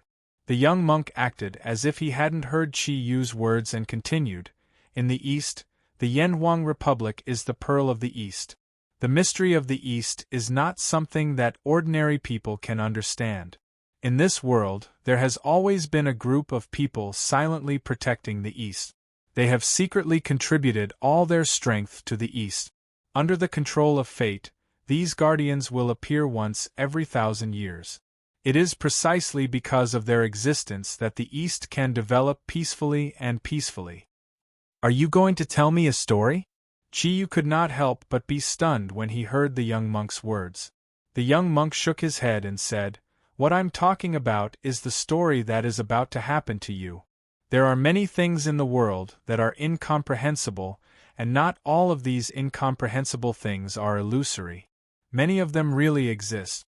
Chi Yu thought of his strange dream and his heart trembled.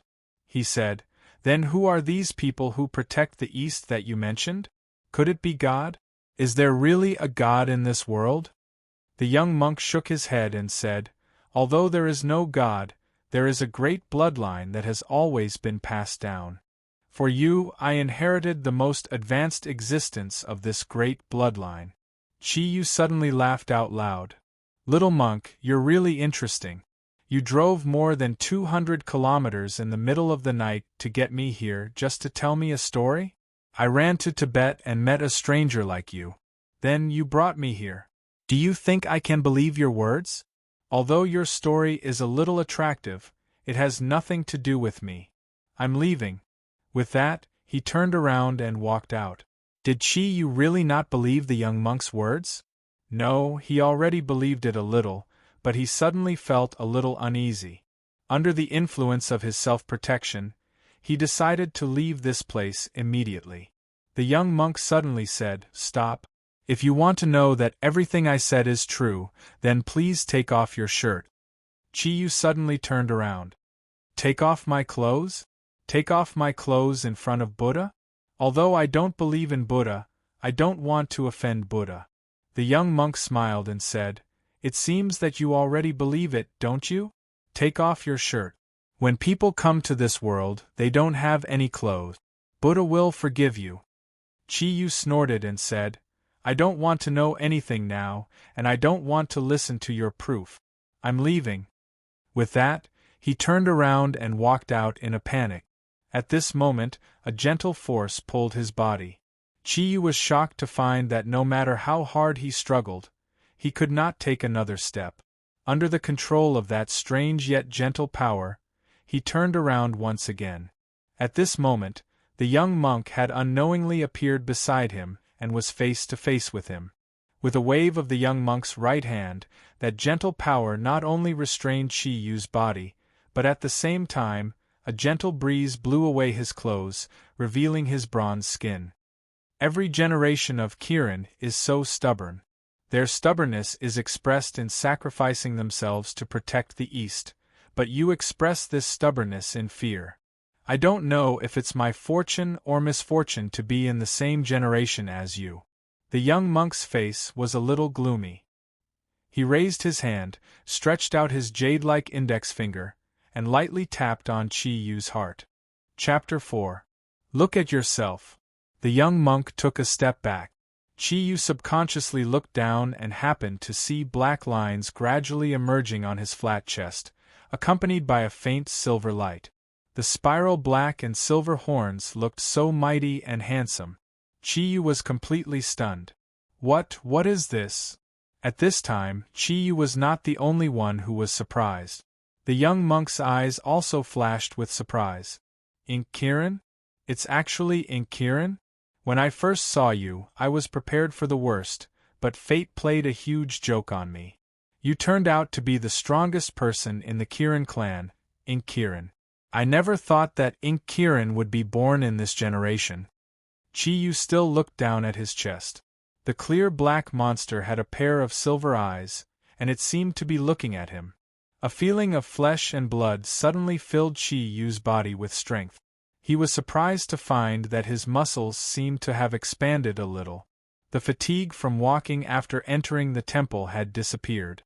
Although his upper body was naked, he no longer felt cold. The young monk took a deep breath and said, "Now, can you calm down and listen to me?" Chi Yu raised his head and looked at the young monk. There was a complicated look in his eyes, and a bitter smile appeared on his face. "When I was a child, my biggest wish was to be an extraordinary person. Now it seems that this wish is coming true. Although it's like a dream, I won't run away. The impending fate is like a gangster raping a beautiful woman. Since I can't choose, I can only try my best to feel the beauty of it. Tell me, but I want to hear your introduction first. I think you must not be an ordinary monk." After listening to Chi Yu's metaphor, the young monk was speechless.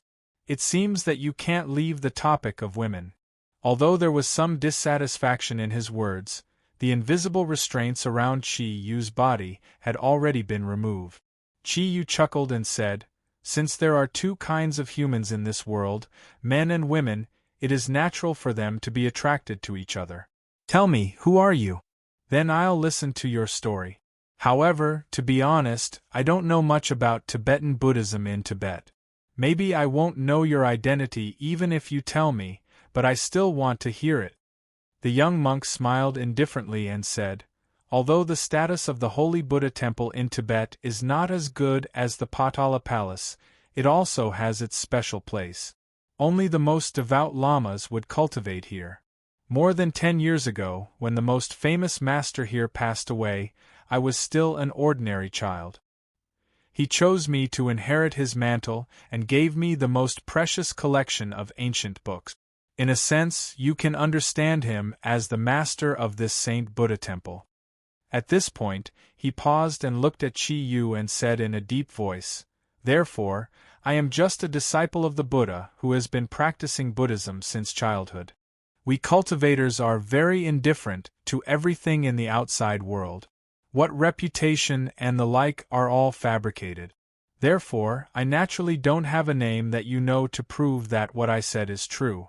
As a monk, I only have one best explanation. A monk does not lie. You are in charge of such a big temple? Okay, I'll listen to you." This time, Chi Yu was really a little surprised.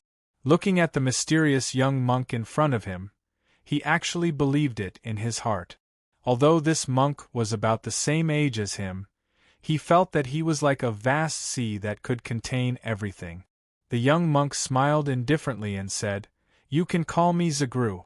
I've already said the 2 words Kirin just now, so you should be able to guess that the tattoo on your body is Kirin.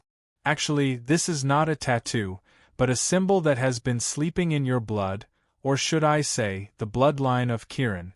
Kirin is an auspicious sign from the heavens, the leader of all beasts, symbolizing auspiciousness and peace. There are also many types of Kirin. The ordinary Kirin has golden hair and a silver body, but you are different. You are actually the most special and powerful ink Kirin among Kirin. As far as I know, you are the first human in history to inherit the bloodline of Ink Kirin." "Ink Kirin? You are saying that I am Ink Kirin? Kirin seems to be able to fly, right? If I become the real Kirin, won't I be able to fly too? This thing is black, but it looks passable." As he spoke, Chi Yu looked at the tattoo on his chest with satisfaction. "I've wanted to get a tattoo for a long time. In the movies I used to watch, there's a green dragon on the left, a white tiger on the right, and an old bull in the middle. It's so cool." Zagru stared at him with wide eyes and said, "You're actually comparing the bloodline of Ink Kirin to that hooligan tattoo? Forget it, that's your nature. I'll get straight to the point." He was really afraid that if he spoke too much to this guy in front of him, his Buddha-like nature would be greatly affected. In our East, there has always been a group of true guardians. There aren't many of them, but they all have a mission that has been passed down since ancient times, and that is to protect our East, this piece of pure land, so that it will not be taken advantage of by evil, and so that it will not be broken by foreign enemies. and this group of guardians is led by 12 warriors who represent the 12 earthly branches. Wait a minute, what are the 12 earthly branches? Chi-Yu's curious gaze made Zagru speechless. You don't even know about the 12 earthly branches? I'm really ashamed that you're a descendant of the Yellow Emperor. You don't know about the 12 earthly branches, but you should have heard of the 12 Zodiac. These 12 warriors represented the Zodiac guardian gods of the 12 Zodiac animals. They have their own abilities, and not only are they powerful warriors, but they are also the guardians of the East. Chi-Yu suddenly understood and said, "So that's how it is. I know about the 12 Zodiac. I could memorize them when I was in primary school. Isn't it just rat, ox, and so on?" Zagru forced himself not to look at Chi-Yu as if he was looking at an idiot, and said reluctantly, "You can say that. The 12 Zodiac are rat, ox, tiger, rabbit, dragon, snake, horse, goat, monkey, chicken, dog, and pig. The 12 characters that correspond to the 12 Zodiac are Zi, Chou, Yin, Mao, Chen, Si, Wu, Wei, Shen, Yu, Su, and Hai. These 12 characters are the 12 earthly branches. Forget it, you won't understand even if I explain it to you. You only need to know that the 12 Zodiac guardian gods have always been guarding the East. What does it have to do with me? I'm born in the year of the monkey. Don't tell me you think that I'm one of the 12 guardian gods?" Chi-Yu's interest was piqued. At the very least, the Zodiac guardian god title sounded very impressive. Zaglu shook his head and said, "Of course not. Even I can only try my luck when searching for the 12 Zodiac guardians that appear once in 1,000 years. Up until now I've only encountered 3. When the 12 Zodiac guardian gods appear every 1,000 years, the biggest difficulty is how to gather them together. Only when they are together and complement each other can the full strength of the Zodiac guardian gods be exerted. Only then can they have the ability to completely protect the East. Therefore, in addition to the 12 Zodiac guardian gods, there is also a leader. He has the mission of commanding the Zodiac guardian gods and gathering them together. He is also the leader of all the East Guardians." Speaking of this, Zagru's eyes fell on the lifelike black monster on Chi-Yu's chest. Chi-Yu said, "Do you mean that I'm the guy who commands the 12 Zodiac guardian gods and has to protect the East? In other words, Kirin you mentioned? Isn't Kirin something that only exists in the legends?" Zagru sighed softly and said, "Actually, many of the records in the Yanhuang mythology are based on reality. Kirin does exist, and you are the one who has Kirin's bloodline. The ink Kirin pattern on your body is the best proof. Before you came here, when we were still sitting on the train, I had already felt the aura of Kirin's bloodline in your body. I met you through my Buddhist power. Do you still remember that dream? In that dream, I used Buddhist energy as a guide to awaken your Qilin bloodline from its slumber. That's why you slept for so long. It's because your body needs a period of nourishment after receiving the Qilin bloodline. I led you here to help you fully awaken your Kirin's bloodline. This awakening process is called Initial Awakening for the 12 Zodiac Guardian Gods and the King of the Zodiac Guardian Gods, Kirin." Chi-Yu's face became calm and he asked, "If I become the Kirin you mentioned, then what do I need to do?" Zagru's body exuded a layer of peaceful aura and he said seriously, "As the King of the Zodiac and the commander of the 12 Zodiac Guardian Gods, your mission is to protect the East. When there is any abnormal situation in the East, you will need to lead our Zodiac Guardian Gods to solve it. The birth of the Zodiac Guardian Gods will inevitably mean the appearance of the evil forces in the East. At the same time, as the Guardian of the East, you may also have to face challenges from the West." Chi-Yu walked in front of Zagru and revealed a strange smile. He raised his hand and patted Zagru's shoulder. He said in a deep voice, "Little monk, I can see that you are a very righteous person. You are a good person who takes responsibility for the world." Zagru stared blankly for a moment and said, "I'm just doing what I should do. Everyone has their own predestined fate, just like you, who was born with the bloodline of the Qilin. The smile on Qi Yu's face became wider. Because you are a good person and a compassionate monk. So I think if I insist on leaving, you will not stop me, right? Goodbye. After saying that, he turned around and walked out. Zagru was stunned for a moment. After all, he was not even 20 years old. Seeing Qi Yu turn around and leave, he suddenly felt a little anxious. You are leaving just like that? Don't you want to be the king of the Zodiac? Qi Yu said without turning his head. Who would want to be the king of the Zodiac? It is not that easy to be a hero. Needless to say, if I become the king of the Zodiac, the enemies I will face will be very terrifying. You said it yourself, I am a hooligan or a scoundrel. For a hooligan or scoundrel, nothing is more important than living. I am only 19 years old, and I have not lived long enough. Although I have also dreamed of being a hero, I have watched a lot of TV shows and novels. It is not that easy to be a hero. If I am not careful, I will die before I achieve anything. So, I do not have the thought of being a hero. I am just a nobody, and I only want to be a nobody. I want to be a Superman who wears his underwear on the outside in the TV. It is just a dream. Don't bother me anymore. I am not a warrior, and I am not a hero. As he said that, Qi Yu had already walked to the entrance of the hall. He had grasped Zagru's character. As a monk, he would not force himself. Zagru was anxious. Although he looked down on this guy in front of him, Kirin was too important to all the Zodiac guardian gods. Wait, can you tell me what you wish for in this life?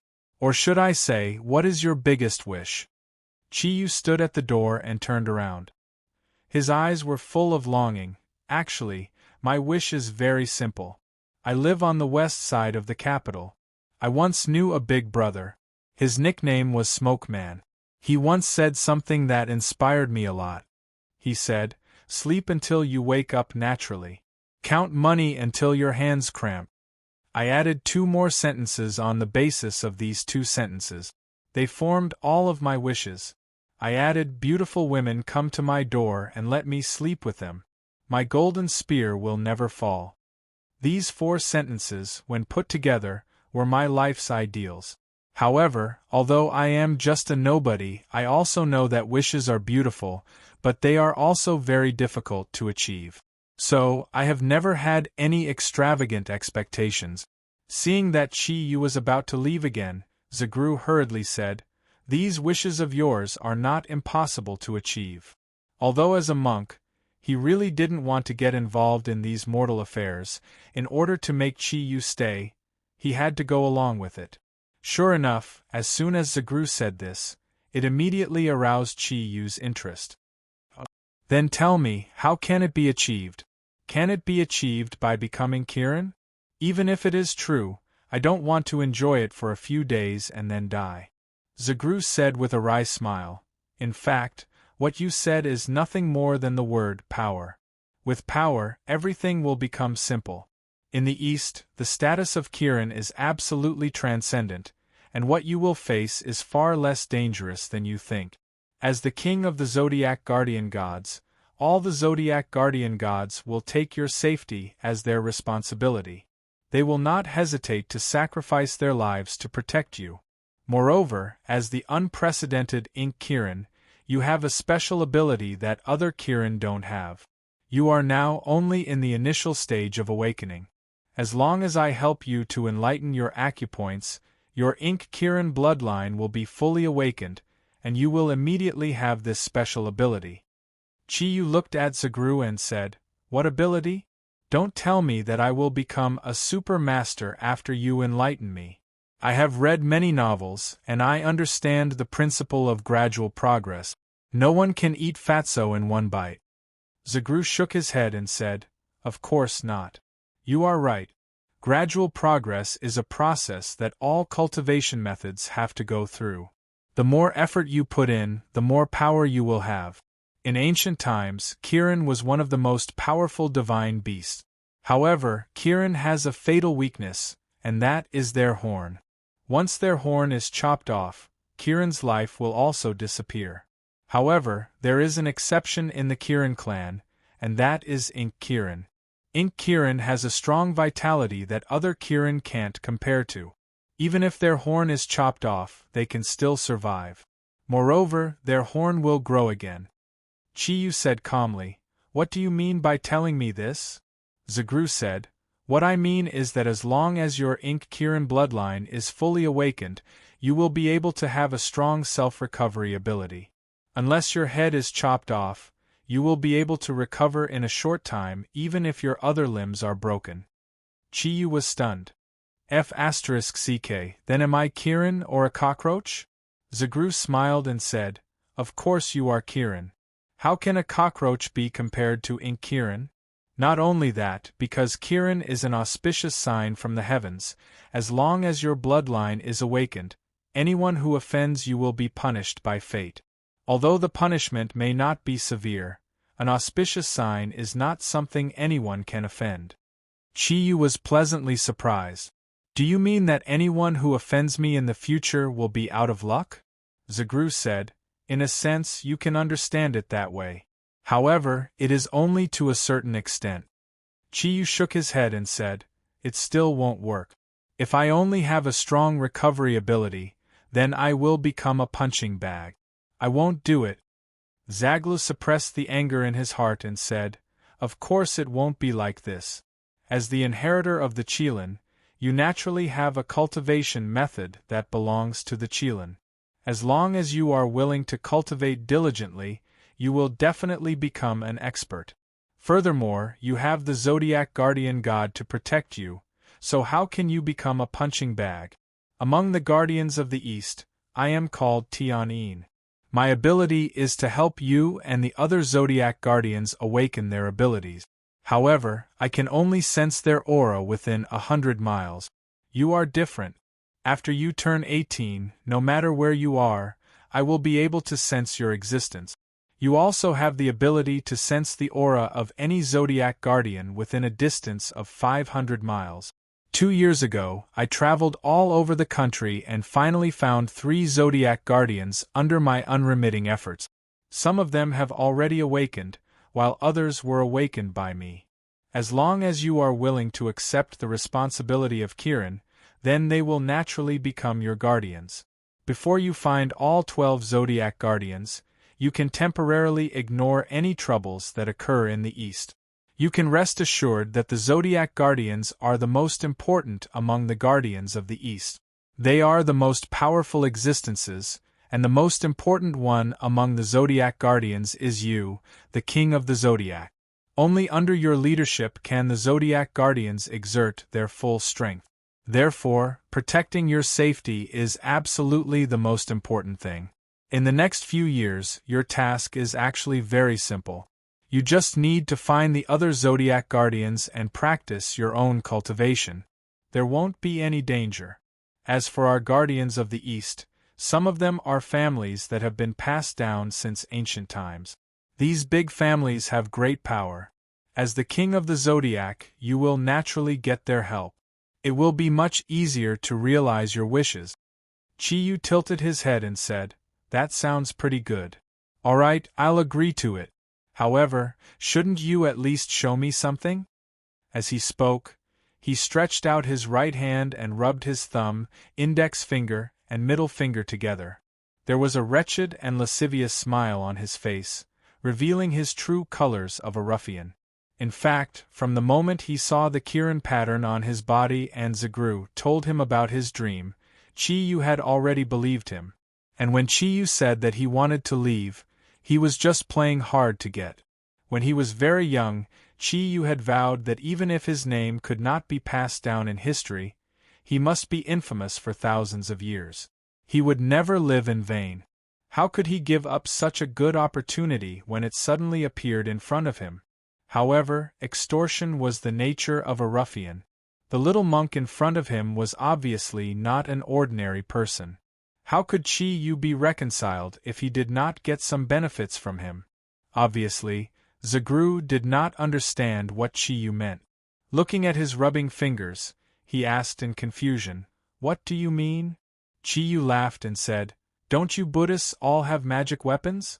Give me too, so that I can protect myself in the future." He put on a righteous look and said, "As the king of the Zodiac guardian gods, in order to better protect our great East, having more magic weapons will naturally make things smoother." Looking at Chi Yu's appearance, Zagru could not help but feel a little strange. Naturally, he could see what Chi Yu was thinking. For the first time in his life, he had the impulse to beat someone. But although he was young, he was a virtuous monk after all. He sighed and said, "I knew you would not let me go. Well, this is for you.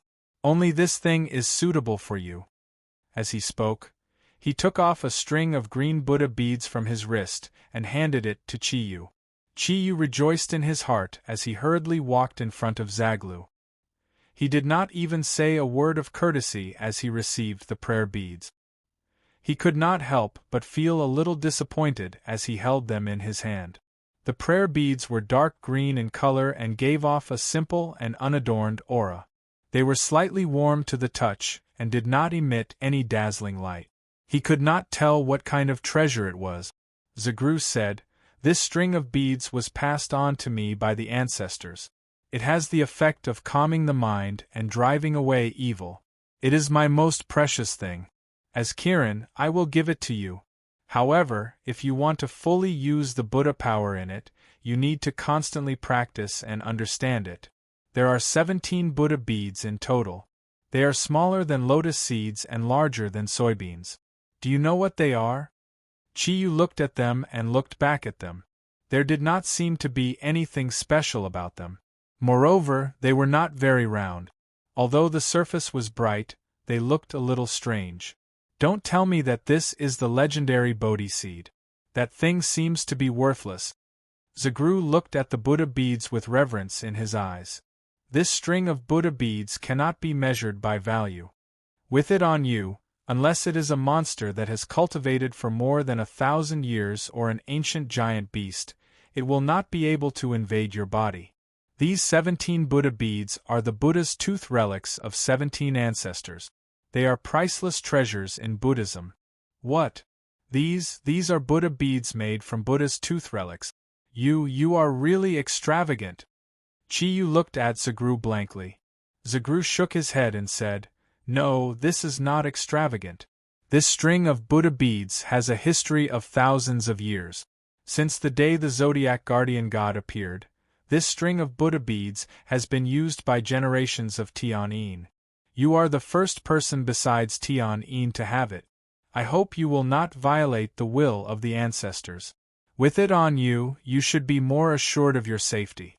Now, can you accept my enlightenment?" Chi Yu did not wear the Buddha beads. Instead, he respectfully handed the beads to Zagru. "Although I don't believe in Buddhism, I know the importance of Buddha's tooth relics to Buddhism. This thing is too precious. I can't accept it. I promise you that you will enlighten me." Zagru looked at Chi Yu. At this time, Chi Yu's eyes no longer had that obscene light. From his clear eyes, it could be seen that he was sincere in returning the Buddha beads. The sloppy guy in front of him seemed to have changed into a different person, which made Zaglu a little uncomfortable. He didn't take it. "If we're talking about magic treasures, I only have this one. As an ascetic monk, I don't have any magic treasures like you think I do. I don't have anything else." Chi Yu shook his head and said, "From the time I was sensible, I have experienced too much of the fickleness of human nature. No one looked up to me. The world is full of deceit. However, from you, I see a real good person. No, I should say a good monk. All right, I don't want anything. Enlighten me. From your performance, I can see that I, the king of the Zodiac, is very important. Under the premise of protecting my life, I really want to experience what it feels like to be a Superman who wears his underwear on the outside." Zagru took the beads and held Chi Yu's left hand. He said, "People are good by nature. You have finally shown me the kindness in your heart. Since this bracelet came from my hand, it proves that it is fated with you. You don't have to refuse. Although the Buddha beads are precious, as long as it is used in the right way, I think Buddha will approve." As he spoke, He had already put the Buddha beads on Chi-Yu's left wrist. Chi-Yu could clearly feel a cooling sensation traveling up his wrist. All 36,000 pores on his body seemed to open up, giving him an indescribable sense of comfort. The deepest sensation came from his brain, which was unprecedentedly clear. It was as if everything around him had become clear. At this moment, the cool air suddenly turned warm. Another warm and comfortable feeling replaced everything from before. There was no discomfort like the extreme cold and heat. The two streams of air that appeared one after the other seemed to be nourishing his body. When the Buddha beads were put on Chi-Yu's wrist, the 17 dark green Buddha beads emitted a layer of lustrous luster. Although it was not an obvious light, under the nourishment of the cool and warm air, Chi-Yu could clearly see the changes on the Buddha beads. Even an idiot could see the preciousness of this Buddhist treasure. "Zagru, what are you doing?" Chi-Yu's voice was filled with surprise. Although Chi-Yu coveted this treasure very much, he had an inexplicable respect for Buddhism after meeting Zagru. Therefore, he had returned the 8 Buddha beads to Zagru, which was against his conscience. But now that Zagru insisted on giving it to him, he could not help but have a more favorable impression of Zagru. The feeling of being treated sincerely warmed his heart. Zagru looked at Chi-Yu with a smile and said, "The Buddha is merciful and delivers all living beings from suffering. I hope these 17 Buddha beads can bring you a whole new world. You don't have to decline it anymore. Your mind is not stable, so you can avoid any possible danger during the process of enlightening your apertures with it. I know you still have many questions in your heart. After I enlighten your apertures, when your Kiran blood is fully awakened, I will explain to you." Chi-Yu nodded. He looked at the Buddha beads in his hand and felt a little strange. "Then what should I do now?" Zagru pointed to the ground and said, "Please sit." Only then did Chi-Yu see that there were a few depressions on the ground. Zagru said, "This is the place where I and the 2 previous masters trained. If we sit for a long time, even the hard rocks will change. This is the principle of dripping water wearing through a stone. Although a minute of training won't be of much use, if you persevere for every minute, you will make a qualitative leap." Chapter 5. Zagru came in front of Chi-Yu and sat calmly opposite him. He smiled and said, "You can treat the process of enlightenment as a nap or a dream. Close your eyes." Chi-Yu did not play any tricks this time and obediently closed his eyes. Most of his attention was still focused on the string of Buddha beads on his wrist. The stability brought by the Buddha beads allowed him to face everything in front of him calmly. Zagru's appearance was very ordinary. He wore a simple robe without any decoration. However, the moment he sat in front of Chi-Yu, Zagru seemed to change his appearance. His calm and deep eyes suddenly emitted a dazzling light. His whole body was enveloped by a layer of milky white, auspicious airflow, just like the Buddha who was illuminated by the Buddha's aura. A milky white light spot lit up on his forehead. Halos emitted from it and enveloped his and Chi-Yu's bodies. If an enlightened monk were to see this scene, he would have been so shocked that he would have forgotten all the precepts of Buddhism and cried out in surprise. This was because the white speck of light on Zaglu's forehead was the most precious thing in Buddhism, the living sarira with the strongest Buddhist power. Living relic was almost extinct in the human world. It was not a Buddhist treasure that could be obtained through a lifetime of cultivation. There had to be at least 10 generations of eminent monks who passed down their Buddhist thoughts from generation to generation. Only then would it be possible to form a living relic. Living relic was an absolute treasure of heaven and earth. Its Buddhist power was not strong, but it was pure. Anyone who came into contact with it could at least extend their lifespan by more than 10 years. There were also many wonderful functions that only the senior monk who owned the living relic knew. Unfortunately, Chi-Yu could not see this scene in front of him. Under the illumination of the Buddha's aura, his consciousness had already entered a deep sleep. At this moment, the relic bead in his hand was also affected by the living relic. Otherwise, he would have re-evaluated the young monk in front of him. Zaglu clasped his hands together in front of his chest, and the peaceful Buddhist aura instantly doubled in speed as it surged towards Chi-Yu. The pure Buddhist aura that ordinary people would not even be able to touch was actually unreservedly rushing into his body. Against the backdrop of the Buddha Chi, the ink Kirin head on Chi-Yu's chest looked even more lifelike. Kirin seemed to be rising from Chi-Yu's body. A faint black airflow gradually appeared, and Ink Kirin's silver eyes lit up. Zagru sighed lightly and said, "The heavens really know how to play tricks on people." The first time Ink Kirin had appeared, it was Ink Kirin of the Four Clouds. It seemed that heaven's will was fair. It was a pity that Ink Kirin was born with a spiritual body. Buddha is merciful. I hope that he can successfully complete everything under his protection. When Chi-Yu was about to leave earlier, he had already clearly seen the 4 blurry cloud patterns behind Chi-Yu. At the same time, he stretched out his index fingers and pointed forward. 2 milky white rays of light pointed right at the position of Chi-Yu's heart, where the Ink Kirin head was. A loud and clear sound filled the hall. The Ink Kirin pattern on Chi-Yu's body actually moved. As the black and silver colors intertwined, the Ink Kirin seemed to rise into the air. The huge energy instantly expanded, and the whole hall was filled with an auspicious aura. The Ink Kirin on Chi-Yu's body suddenly expanded in a gaseous state. The huge transparent Ink Kirin rose into the air, and its silver and black horn pointed to the top of the hall. A loud roar rippled through the hall.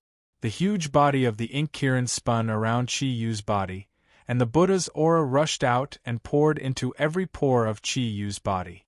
A total of 4 black veins appeared on Chi-Yu's body. His skin could no longer block the black light emitted by the veins. The arrangement of the black veins was very strange. They all appeared between Chi-Yu's chest and abdomen, and the starting point was Chi-Yu's head. The color of the 4 black veins continued to deepen under the infusion of the Buddha's aura. The Ink Kirin was still hovering in the air. Silver-black rays of light shot out from the Ink Kirin's horn and poured into the top of Chi-Yu's head. A look of pain appeared on Chi-Yu's face. Although he had lost consciousness, the human body's instincts were still there. The 4 veins turned from black to silver, and then from silver to black. This process kept repeating. A smile appeared on Zagru's face. He put his hands in front of him and made the posture of Buddha holding flowers. The Buddha's aura did not stop at all. Under the effect of the living Sarira, it continued to rush toward Chi-Yu's body. It required a huge amount of energy to completely activate the power sleeping in a person's veins. The burden on the caster's body was very great. Even if it was successful, it would have a great impact on the caster's body. However, Zagru did not hesitate at all.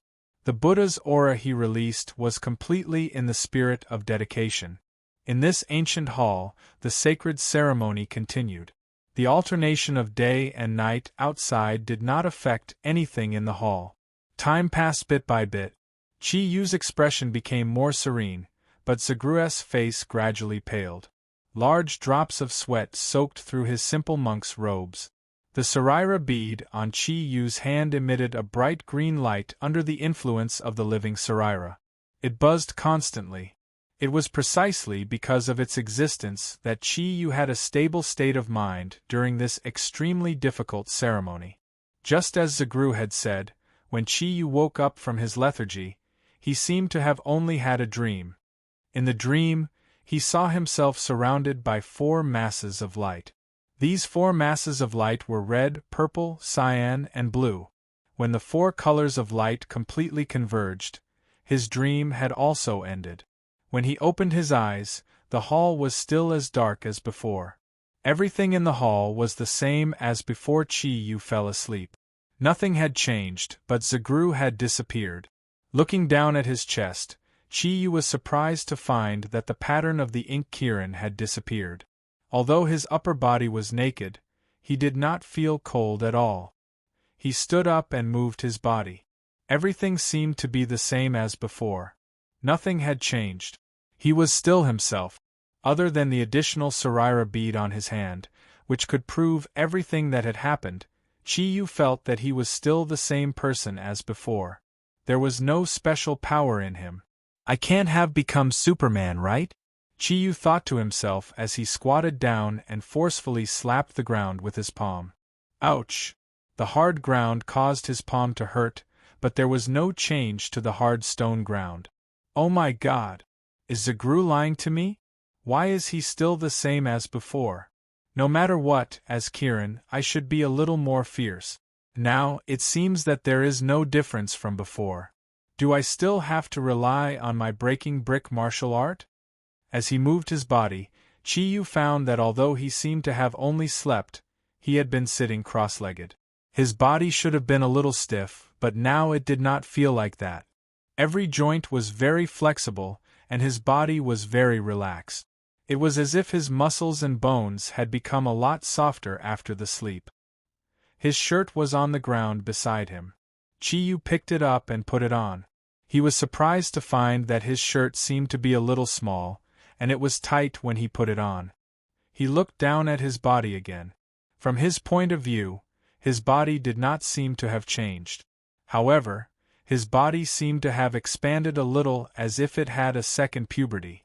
It was not the expansion of his muscles, but the bones and meridians of his whole body. He just had not noticed it yet. Taking out his mobile phone from his pocket, Chi-Yu found that it had run out of battery. He hesitated and left in a hurry. Vol only gave him a mobile phone, but there was no charger. Now, he could not charge it even if he wanted to. The mobile phone had become useless. Putting the mobile phone into his pocket, Chi-Yu decided to go out and find Zagru. He still had a lot of questions in his mind, and these questions needed to be solved by Zagru. Just when Chi-Yu was about to walk to the door opened by itself. The old and heavy wooden door made a squeaking sound. Zagru, who was wearing a dark red robe, walked in from the outside. When he saw Chi-Yu, he was stunned for a moment and said in surprise, "You woke up so soon? It's a long time earlier than I expected." Chi-Yu scratched his head and said, "I didn't sleep for another 30 hours, did I?" Zaglu smiled faintly and said, "Of course not. You've already slept for 36 days. I originally thought that you would only wake up after 49 days, but you woke up 13 days earlier. It seems that the bloodline of Ink Kirin is indeed different from that of ordinary Kirin." Chi-Yu's eyes widened. "What did you say? You slept for 36 days in one go? Are you kidding me?" Zagru shook his head and said, "A monk does not lie. I helped you awaken the bloodline for 9 days. After that, the bloodline will merge with your body for the next 27 days. That's exactly 36 days. It's already the middle of June now. Well, there's nothing wrong with sleeping a little longer. Then shouldn't you tell me what benefits there are after awakening the bloodline of Ink Kirin?" Chi-Yu had always been an adaptable person. Although Zagru's words were a little hard to believe, he quickly accepted the truth. Zagru smiled and said, "There's no hurry. I'll bring you to take a bath first. You'll feel more refreshed and your spirit will be better. Please follow me." With that said, he turned around and walked out of the hall. Chi-Yu followed Zagru out of the hall. As soon as he stepped out of the hall, the glaring sunlight was unbearable. He quickly used his hand to block the sunlight. After a short period of adaptation, he felt a little better. The courtyard was very quiet. There was no one else around. An ancient tree stood in the middle of the courtyard. Perhaps because of the highland climate, this tree that Chi-Yu didn't recognize was already very thick, but it wasn't very tall. Taking a few deep breaths of the fresh and somewhat cold air, Chi-Yu only felt that his whole body was indescribably comfortable. He followed Zagru through 2 courtyards and came to a room. On the way, they met some lamas in the temple. They all bowed respectfully to Zagru. The respect in their eyes was so sincere. Chi-Yu didn't know whether to laugh or cry at this new room. The style of this room was far too different from the rest of the temple. All kinds of modern household appliances were available. Although there weren't any extravagant decorations, It looked like something a household in a big city would have. Zagru walked to the sofa and sat down. He smiled and said, "Everything here is a gift from the government, including the Lincoln off-road vehicle you saw. The bathroom is over there. You can go in and wash yourself. I've prepared a clean set of clothes for you and put them inside. Usually, people from our temple rarely come here." Chiyu didn't know what to say. Ever since he came to Tibet, everything he had experienced was so mysterious. None of this seemed real, but it all really existed. For Chiyu, taking a bath was just a simple process. Compared to the speed at which ordinary people took a bath, he was much faster. Just 10 minutes later, Chiyu had already walked out refreshed. His beard had been shaved off, and his hair was simply combed behind his head. His whole body exuded a refreshing smell after taking a bath. His originally bronze skin had become much fairer after more than 30 days of deep sleep. During the awakening process, his body had developed invisibly for the second time. He was more handsome than before. His originally thin body looked much taller because of the expansion of his skeleton. Wearing simple jeans and a loose vest, he had the aura of a sunny boy. However, his eyes were still as naughty as before, but it also added a bit of evil attraction to him. Well, taking a bath is indeed much more comfortable.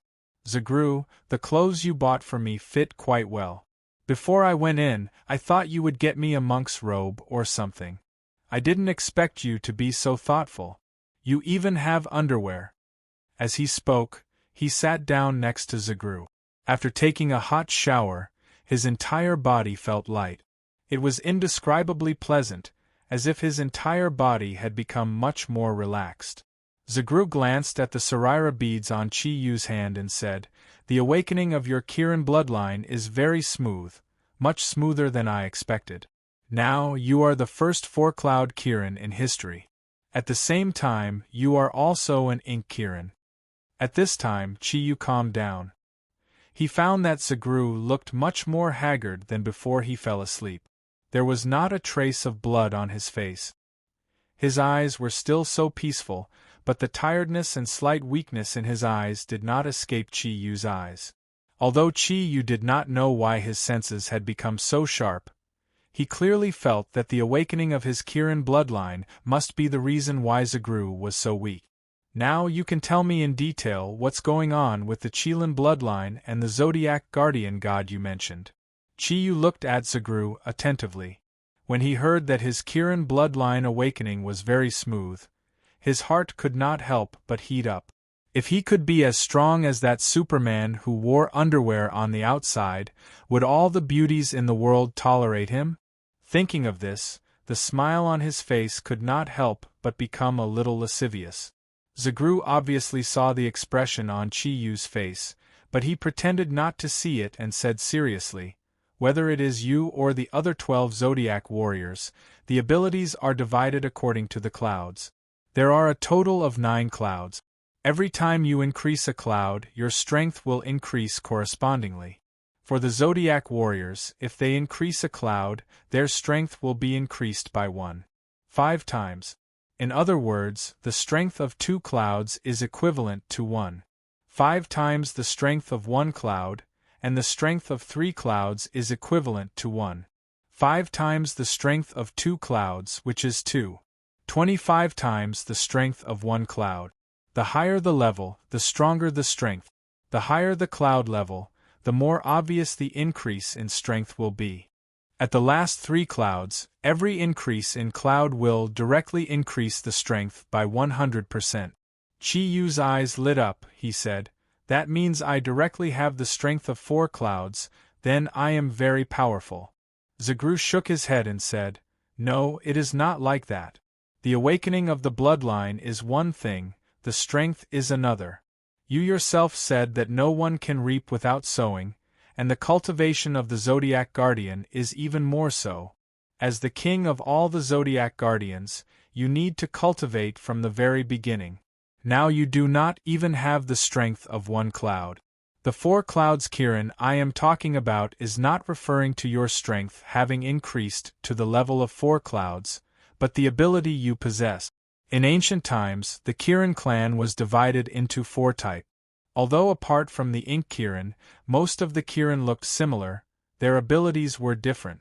For example, the Fire Kirin was an expert in fire, and the Wind Kirin was an expert in wind.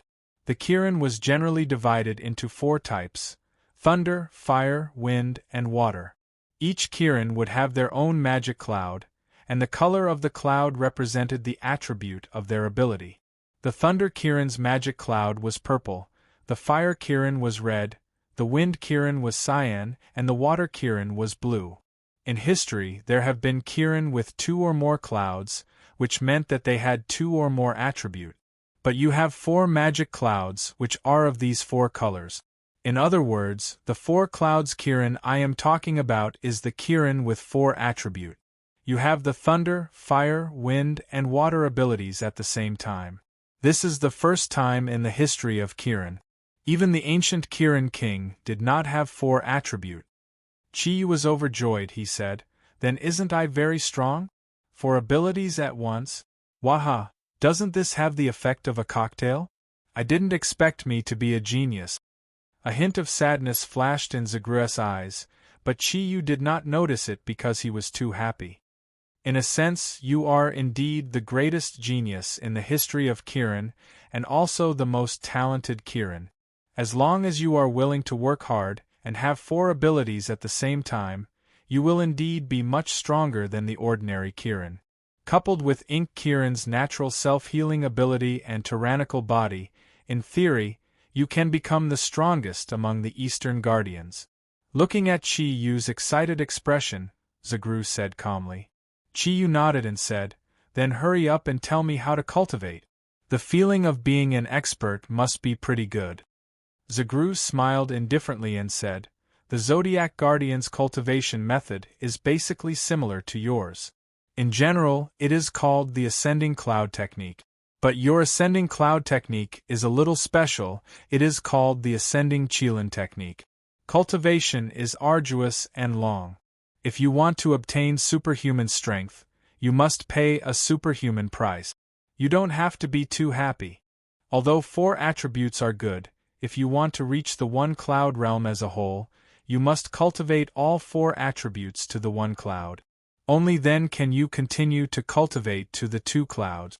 The power of the 4 attributes is incomparable, but every time you want to continue to improve, the strength of the 4 attributes must be balanced.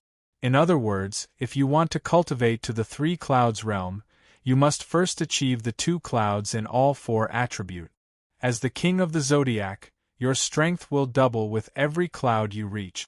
The more clouds you have, the greater the difference in strength between you and the Zodiac Guardian. Chi Yu didn't notice the problem in Zagru's words. He said excitedly, "Then, if I cultivate to the 9 clouds realm, won't I be invincible?" Zagru looked at him and said, "No need for the 9 clouds.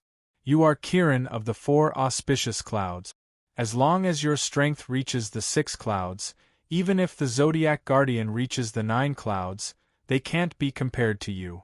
The 4 auspicious clouds Kirin of the 6 clouds Zodiac Guardian can almost be compared to 2 or 3 9 clouds Zodiac Guardian. However, since the beginning of the Zodiac Guardian, there has only been 1 9 clouds Zodiac Guardian in history." Chi Yu exclaimed in admiration, "No wonder you said I am the king of the Zodiac. My name Kirin is indeed not for nothing. Alright, just tell me how to cultivate. In order to become a superhuman, I will also work hard." Zagru said, "Someone will naturally tell you the cultivation method. My mission is completed, you must leave here immediately. I also want to continue meditating. As for what you need to do in the future, you will naturally know." "That's it? What do you want to tell me? Is it that simple? What should I do after leaving here?" Chi Yu looked at Zagru with some astonishment. Zagru smiled slightly, and his eyes revealed a merciful light. "Chi Yu, you must remember, whether it is Kirin or the Zodiac Guardian, You must comprehend the mysteries of your ability by yourself. Only the things that you comprehend by yourself can be deeply imprinted in your soul. In any cultivation, comprehension is extremely important. Believe in yourself. As long as you are willing to work hard, you will gradually understand everything. You and I, as Heaven's guide and Kiran, are fated friends, and can also be said to be partners. After leaving here, you will return to the world that belongs to you. As the saying goes, the greatest seclusion is in the city. The world that belongs to you is the best place for you to cultivate. Only in the world that belongs to you will you be able to find those fated companions. Before you leave, let me tell you a story. Chiyu looked at Zagru, and his heart was suddenly touched. Although Zagru did not seem to be older than him, in his eyes, Zagru was like a kind elder brother. The two of them did not know each other for a long time, but everything that Zagru did seemed to be for his sake. This kind of fatherly and brotherly feeling, for an orphan like Chiyu, was the first time in his life that he had felt this way. Tell me. Chiyu sat up straight and listened quietly, which was rare for him. The light in Zagru's eyes became gentle, and he said calmly, "There is a man who married 4 wives. Chiyu was stunned and said, "Isn't he committing the crime of bigamy?" Zagru looked at him, and Chiyu suddenly felt guilty when their eyes met. He was like a child who had made a mistake. You tell me, I won't interrupt." Zagru smiled and continued, "The 4th wife was the one he loved the most. No matter where he went, he took her with him. Every day she bathed, changed, ate, and lived, all of it was taken care of by her husband. Whatever she wanted to eat, what she liked to wear, he did his best to satisfy her. He cared for her in every possible way and doted on her." At this point, both Zagru and Chiyu had become part of the story. The 3rd wife was the object of many people's pursuit. He went through untold hardships and defeated everyone to get her. Therefore, he cared about her every day, often whispered sweet nothings to her, and built a beautiful house for her to live in. The 2nd wife was the closest to him. Whenever he had something on his mind or was troubled, he would always come to the 2nd wife to share his worries and comfort each other. As long as he was with her, he felt very satisfied, and when he was apart, he would miss her. As for his 1st wife, he seemed to have almost forgotten about her and rarely visited her. But she was like a little girl, handling all the heavy work in the house. She had all kinds of responsibilities and worries, but he didn't pay attention to her. One day, he had to leave his hometown and go to a faraway place, never to come back. He said to the 4th wife, "I have something to do now, will you come with me?" The 4th wife replied, "I don't want to go with you." He was very surprised and asked, "I love you the most, and I listen to everything you say. We have never been apart, why don't you want to go with me now?" "No matter what you say, I will not go with you," the 4th wife said firmly. He hated her heartlessness, so he called the 3rd wife and asked, "Will you go with me?" The 3rd wife replied, "If even the 4th wife, whom you love the most, doesn't want to go with you, why should I?" He called the 2nd wife and asked, "Will you go with me?" The 2nd wife said, "Yes, I am sorry to see you go, but I can only go with you to the outside of the city, and you must go on your own." He didn't expect that the 2nd wife would also not go with him, so he thought of the 1st wife and asked her the same question. The 1st wife replied, "No matter where you go, no matter pain or happiness, no matter life or death, I will not leave your side. No matter where you go, I will go with you." Then he realized that the only one who could really never be separated from him was the 1st wife. The place he was going to was the world of death. The 4th wife was the body of a man. Man cherished his own body, and did as much to satisfy the material desires of this body as he did to the 4th wife. But the body which you were willing to die for would not go with you. The 3rd wife was the wealth of the world. No matter how hard you worked to obtain it, or how much you saved up, when you died, you could not take a single cent with you. The 2nd wife was the wife, relatives, and friends. People living in this world should love and care for each other, but people often forget the purpose of being human because of favors. The wife, relatives, and friends could only send you to the graveyard outside of the city after you died.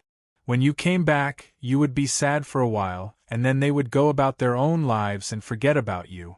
After 100 years, no one would know each other. The first wife is the heart of man. It is always with us, in life and in death. It is so closely related to us, but it is also the easiest for us to ignore it. Instead, we focus on the illusory bodies of material and desire. We are intoxicated with ourselves, with family and money, but we do not know that the most important thing is our heart and soul. Only it is with us forever. It was a simple story, and Zagru finished it very quickly in a calm tone. He looked at Chi-Yu with a gentle gaze and said, "Do you understand?"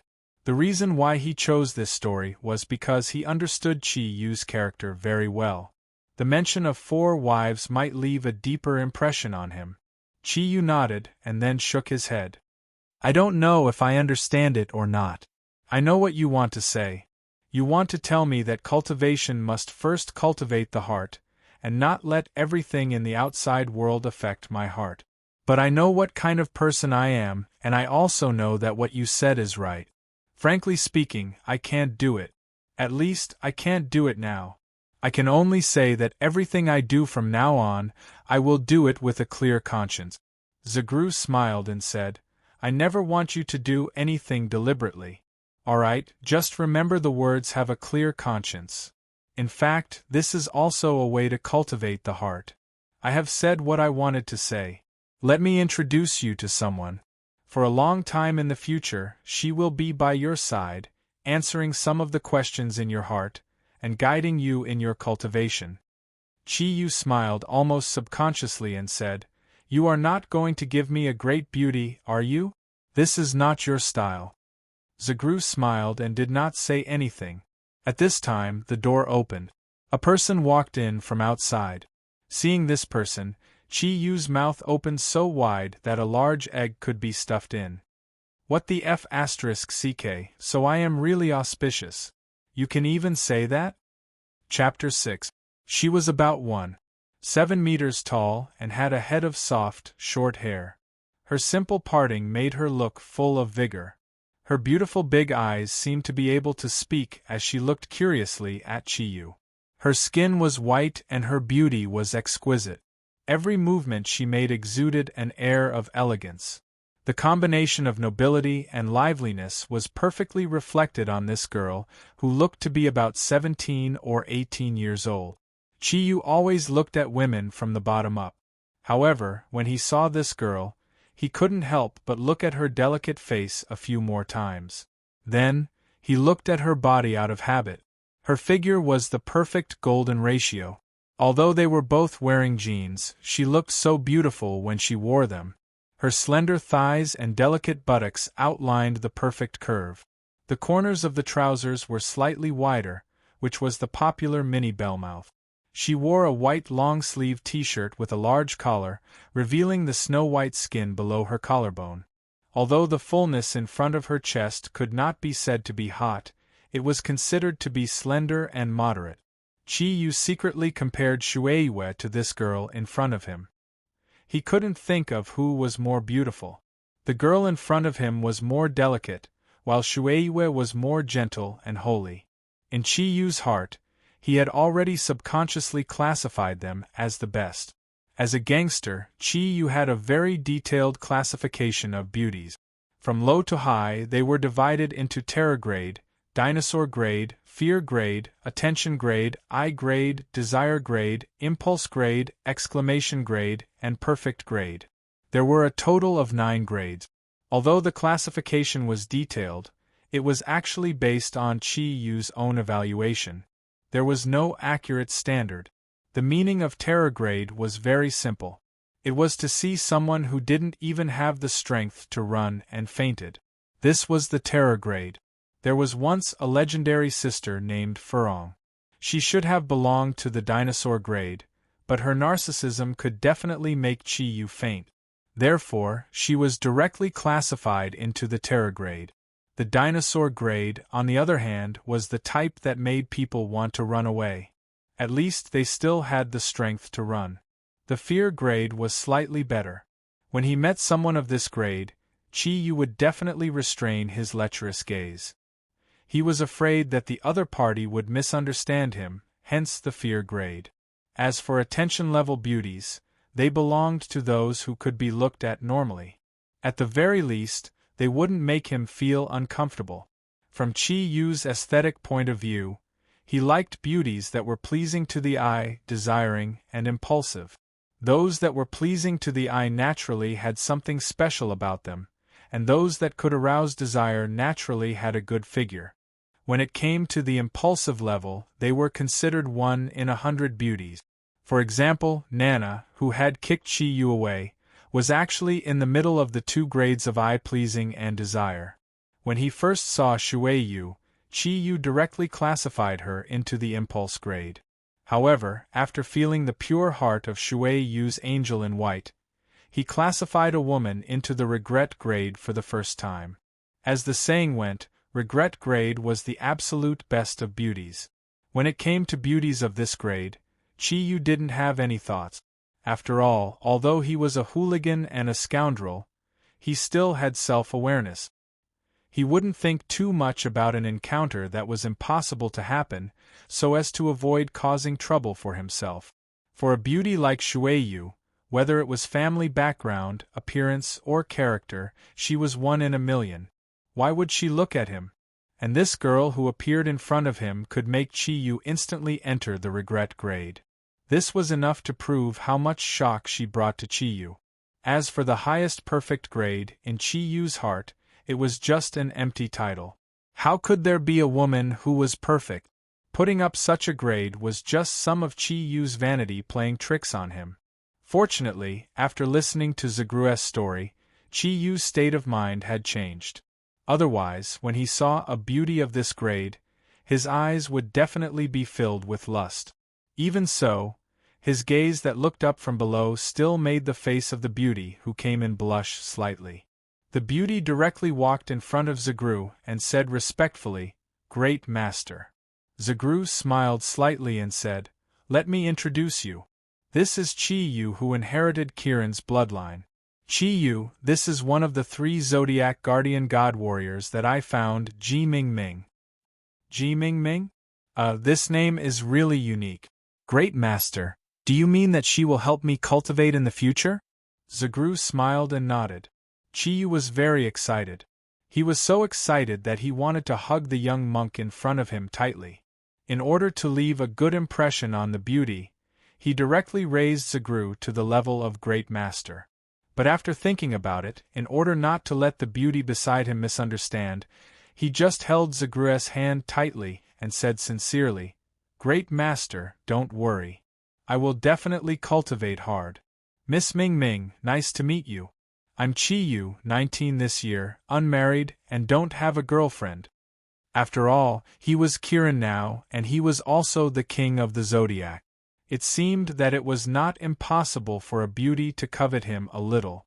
Zagru said, "Ming's zodiac sign is the chicken, so she is the zodiac guardian god of the chicken zodiac. In the future, you two will take care of each other." Chi-Yu nodded firmly. I definitely will. Miss Ji Ming, don't worry. In the future, when you crow, I will bring you hot water to moisten your throat. If I don't cultivate well, feel free to spur me on. I can bear it. Let the storm come more fiercely." Ji Ming looked at the ordinary-looking, tall young man in front of her. Although her face did not change, she had mixed feelings in her heart. She gently nodded and said, "Hello, Mr. Chi-Yu. But my name does not mean crow, it means tomorrow's Ming." Chi-Yu chuckled and seized the opportunity to say, "Then I'll call you Ming from now on." Ji Ming's face changed slightly, but she did not respond. Chi-Yu put on a thoughtful look and said, "Oh, you don't seem to like me calling you that." Just when Ji Ming thought that he was still sensible, he added, "Then I will call you Chick." Although the Yan Huang characters were broad and profound, sometimes, when some words were connected together, it was easy to be ambiguous. For example, the word chick could be said to describe an animal, but if you added a ba, it would probably be used to describe some kind of organ. Ji Ming was about to lose her temper, but feeling Zagru's gentle gaze, she finally restrained herself and said unhappily, "Just call me Ming Ming." Chi-yu smiled and said, "Ming Ming, and this name is really nice. Don't worry, I will take good care of you." Zagru said, "Chi-yu, please go out for a while. I have a few words to tell Miss Ming Ming alone." Chi-yu was stunned for a moment. Seeing Zagru's gaze, he could only nod and smiled at Ming Ming, saying, "Miss Ming Ming, then I will wait for you outside." At the thought that he would be with such a beauty for a long time in the future, and that she would be his subordinate, Chi-yu was overjoyed. As soon as Chi-yu walked out of the room, Ji Ming Ming could not wait and said, "Master, are you sure that this person is the one with Kiran's bloodline that we have been looking for?" He does not look like it. As the inheritor of Kiran's bloodline, he should have the ability to command all of our Zodiac guardians and have outstanding charisma. You must know that once Kiran appears, the guardians will be loyal. With Kiran's status, he can summon all the guardians in the east. But a person like him. Zagru sighed lightly and said, "Actually, I have the same feeling as you, but as a heavenly guide, my feeling will not be wrong. He is the only one with Kiran's bloodline in this generation. The bloodline will never be fake. As the inheritor of Kiran clan, perhaps, he is an anomaly. In history, there has never been a person with Kiran's bloodline like him. Now, even I can't see through him, but I can feel that his heart is not what it looks like on the surface. As for how far he can go, and what kind of person he is, it will depend on you. With good guidance, I believe that he will change. I have always believed in the saying that humans are good by nature." Ji Ming Ming was somewhat silent. As a proud daughter of the heavens, any one of the people she came into contact with would be 100 times, no, 1,000 times better than Chi-yu. She was about to be together with such a person and live with him forever. Although it was just a partnership, she was still very unwilling. Zagru saw through Ming Ming's worries and said seriously, "As a Zodiac guardian, you must have the determination to give everything for your mission. Ming Ming, you must remember this point. No matter how bad he is still the possessor of Kiran's bloodline. Without him, perhaps I will not be able to find all the Zodiac guardians in my life. Kiran's bloodline has an invisible summoning power. After his bloodline awakens, all the Zodiac guardians will naturally gather in his direction. Therefore, your mission is to protect him and help him. Whether or not he can improve his strength is secondary. Qilin represents auspiciousness, and what he gives to the Zodiac guardian is guidance. Therefore, no matter what the situation is, you must ensure his safety. When all the Zodiac guardians are gathered, come to me together. I will teach Chi-yu the ability to activate the Zodiac." Ji Ming Ming nodded silently and said, "I understand, Grandmaster. You can rest assured. Since the day I became a Zodiac guardian, I am no longer an ordinary girl. I will not let my personal feelings affect my mission."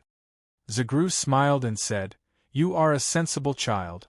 As one of the 4 auspicious clouds, Kiran, Chi-yu may not have any strength in this life.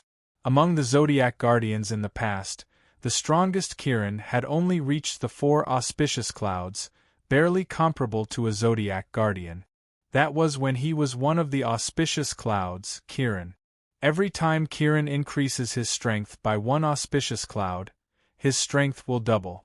However, the effort he has to put in is several times more than an ordinary Zodiac guardian. As one of the 4 auspicious clouds, Kiran, the difficulty of his cultivation will increase exponentially. I am afraid that he will not be able to reach the Chuyun realm in this life. Not only must you protect him, you must also encourage him. I have given him the Sarira bead. Coupled with Ink Kiran's healing ability, I think that as long as his identity is not exposed, He should be able to complete the mission of gathering all the Zodiac Guardians. At the same time, when you and him arrive in the capital, immediately contact Dragon. With Dragon around, I will feel more at ease. I think that no matter which Zodiac Guardian appears in the future, there will not be anyone more outstanding than Dragon. After all, Dragon has always been the leader of the Zodiac Guardians, and our generation's Dragon is a true genius. When she heard the word dragon, Ming Ming couldn't help but smile. She nodded and said, "That's right. I will look for Dragon as soon as I return to the capital. Don't worry. Do you have any other instructions?" Zaglu shook his head and said, "You've already been here for 3 years. Besides going back for the new year, you've always been cultivating painstakingly. Coupled with your foundation, you can already be considered to be a qualified Zodiac Guardian God. As for Kiran, I have already told you everything you need to know. You just need to do as I say. You still have to teach him the ascending Qilin technique. Although there is no possibility of him successfully cultivating it, the world is unpredictable. Perhaps he can really comprehend some of the abilities. Even if only one of the abilities reaches the Chuyun level, it will still be helpful to him." When Ji Ming Ming thought about how she was about to be with someone like Chi Yu, she couldn't help but frown. She nodded lightly and said, "Then I'll be leaving. Take care." Zagru smiled, put his palms together, and chanted Amitabha. Chi Yu was very bored staying in the courtyard alone. At this moment, all he could see was Ji Ming Ming's shadow. Beauties met beauties again. He didn't expect that he would actually meet 2 amazing beauties on this trip to Tibet. He even became the king of the Zodiac Guardians, Kiran. Life was really beautiful, and the world was really wonderful. It seemed that he would no longer be a simple hooligan in the future. At the very least, he would be a hooligan with taste. At this moment, Ji Ming Ming had already pushed open the door and walked out. Zagru walked out with her. Chi Yu said, "Can I go now?" Zagru nodded and handed a small bag to Chi Yu. He said, "This is the bag you always carry with you. I've put it away for you. There should be something you need in it. Take it well." Only then did Chi Yu remember that when he got out of the Lincoln, he had left the bag in the car and didn't take it with him. After all, the money that Vol had given him was in it. That was all he had. This was the most money that Chi Yu had brought with him in his entire life. He hurriedly took the bag and said, "Then we're leaving?" Zagru nodded. "Then we're really leaving." Chi Yu winked at Zagru. Zagru was stunned and said, "Is there anything else?" Chi Yu smiled bitterly and said, "I thought you would drive us to the station. I originally wanted to sit in your Lincoln Navigator again." Zagru smiled slightly and said, "Don't worry. When you were bathing just now, I had already asked someone to prepare a car. Naturally, there will be a car to send you. Go, remember what I said. People need to cultivate their hearts. Cultivating their hearts is more important than cultivating their bodies. We will meet again. I hope that it won't be too long." Chi Yu didn't quite understand Zagru's words, but at this time, Ji Ming Ming had already taken the lead to say goodbye to Zagru and walked out of the temple. He didn't want the beauty to wait any longer, so he hurriedly waved at Zagru and chased after Ji Ming Ming. Looking at their backs as they left, Zaglu's gaze became even gentler. "Amitabha, I hope that their paths will be smoother. Did you really believe in the words that the heavens bestowed upon them? The worst character, the best luck. Even so, I hope that your luck can be brought to your Zodiac companions." When Chi Yu caught up with Ji Ming Ming already had a small leather suitcase in her hand. It seemed that she didn't have much luggage. When they arrived outside the temple, just as Zagru had said, there was already an off-road vehicle waiting for them. In Tibet, because the roads in many places were very bumpy, most people used off-road vehicles to travel. Although the off-road vehicle in front of them was far inferior to the original Lincoln Navigator, it was also a good Grand Cherokee. Ji Ming Ming put her suitcase in the trunk of the car, ignored Chi Yu, and directly stepped on the front seat of the car. Because there was a special driver in front, she ran to the front and sat down. Obviously, she didn't want to sit with Chiyu. Although she had only seen Chiyu for a short half an hour, Ji Mingming didn't have a good impression of him, even if he was Kiran. However, his wretched eyes and hateful words gave Ji Mingming a very bad impression at the first meeting. Chiyu didn't care. He sat in the wide back seat alone, directly put his legs on the seat, closed the door, and leaned against it. Ji Mingming signaled the driver to drive. She saw Chiyu's lazy look from the rearview mirror, and she couldn't help but frown. Can you sit properly? Chiyu, why should I sit properly? Haven't you heard of that old saying? There's nothing more delicious than dumplings, and nothing more comfortable than lying down. Since you can lie down, why sit? As he spoke, he took out his cigarette that was already dry like slag from his pocket. Although he couldn't use a lighter, there was a cigarette lighter in the car. When Ji Mingming smelled the cigarette, Chiyu was already comfortably smoking in the back seat. You actually smoke? Ji Mingming's dislike for Chiyu increased. She quickly opened the window, but her action was still a little slow, and she couldn't help but cough. Chiyu smiled and said, "Driver, do you want to have one? Although it's not a good cigarette, I don't think you can buy it in Tibet. What's wrong with smoking? How many men don't smoke?" Ji Mingming said with a cold face, "It seems that you are very good at these bad habits. Tobacco is a slow poison. Don't you know that?" Chiyu snorted disdainfully, "Humph, what slow poison? My former brother, the smoker, once said that a man who doesn't smoke or drink is not as good as a dog. I think this is very true. Of course, cultivators like Master Zagru are excluded. I mean ordinary people." The driver was a Tibetan, not a monk. After hearing Chiyu's words, he really wanted a cigarette to smoke, but with Mingming beside him, he had to give up. Even so, he couldn't help but ask, "Little brother, why do you say that?" Ji Mingming said angrily, "Don't listen to his nonsense. It must be some nonsense." Chiyu smoked and said, "Nonsense? This is the truth of life. If you don't want to listen, then forget it. I'll tell it to the driver. It's indeed hard for you women to give birth, but it will only be hard for a while. But we men have to work hard for the rest of our lives. In an ordinary family, men are the backbone and the main source of income for the family.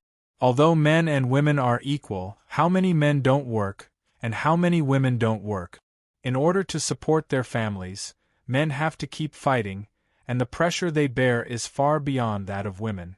Men have always been the symbol of strength. They can't cry to vent the pressure in their hearts like you women do. They can only bear it alone. Even a fool knows that smoking and drinking are not good for the body, but this is the only way for men to adjust their psychology and relieve their stress. If a man really doesn't choose these two ways to relieve his stress, how tired would his life be? Wouldn't he be worse than a dog? Am I wrong?" Ji Mingming was stunned. Although Chiyu's words sounded like nonsense on the surface, it did make some sense when she thought about it. Wasn't it like this in her own family? Her father was the head of the family, and he was under pressure from all sides. Although he usually didn't say it, it could be felt from the increasing white hair on his head how heavy the pressure was. "Little brother, you're right. Can you give me one of your cigarettes? We men are born to work hard. How many of us can be born with a silver spoon in our mouths? For our wives and children, we can only keep working hard. Those men who look good on the surface, as long as they achieve success through their own hard work, which one of them doesn't pay more than ordinary people?" Ji Mingming looked at the two men who were smoking openly and couldn't help but be speechless.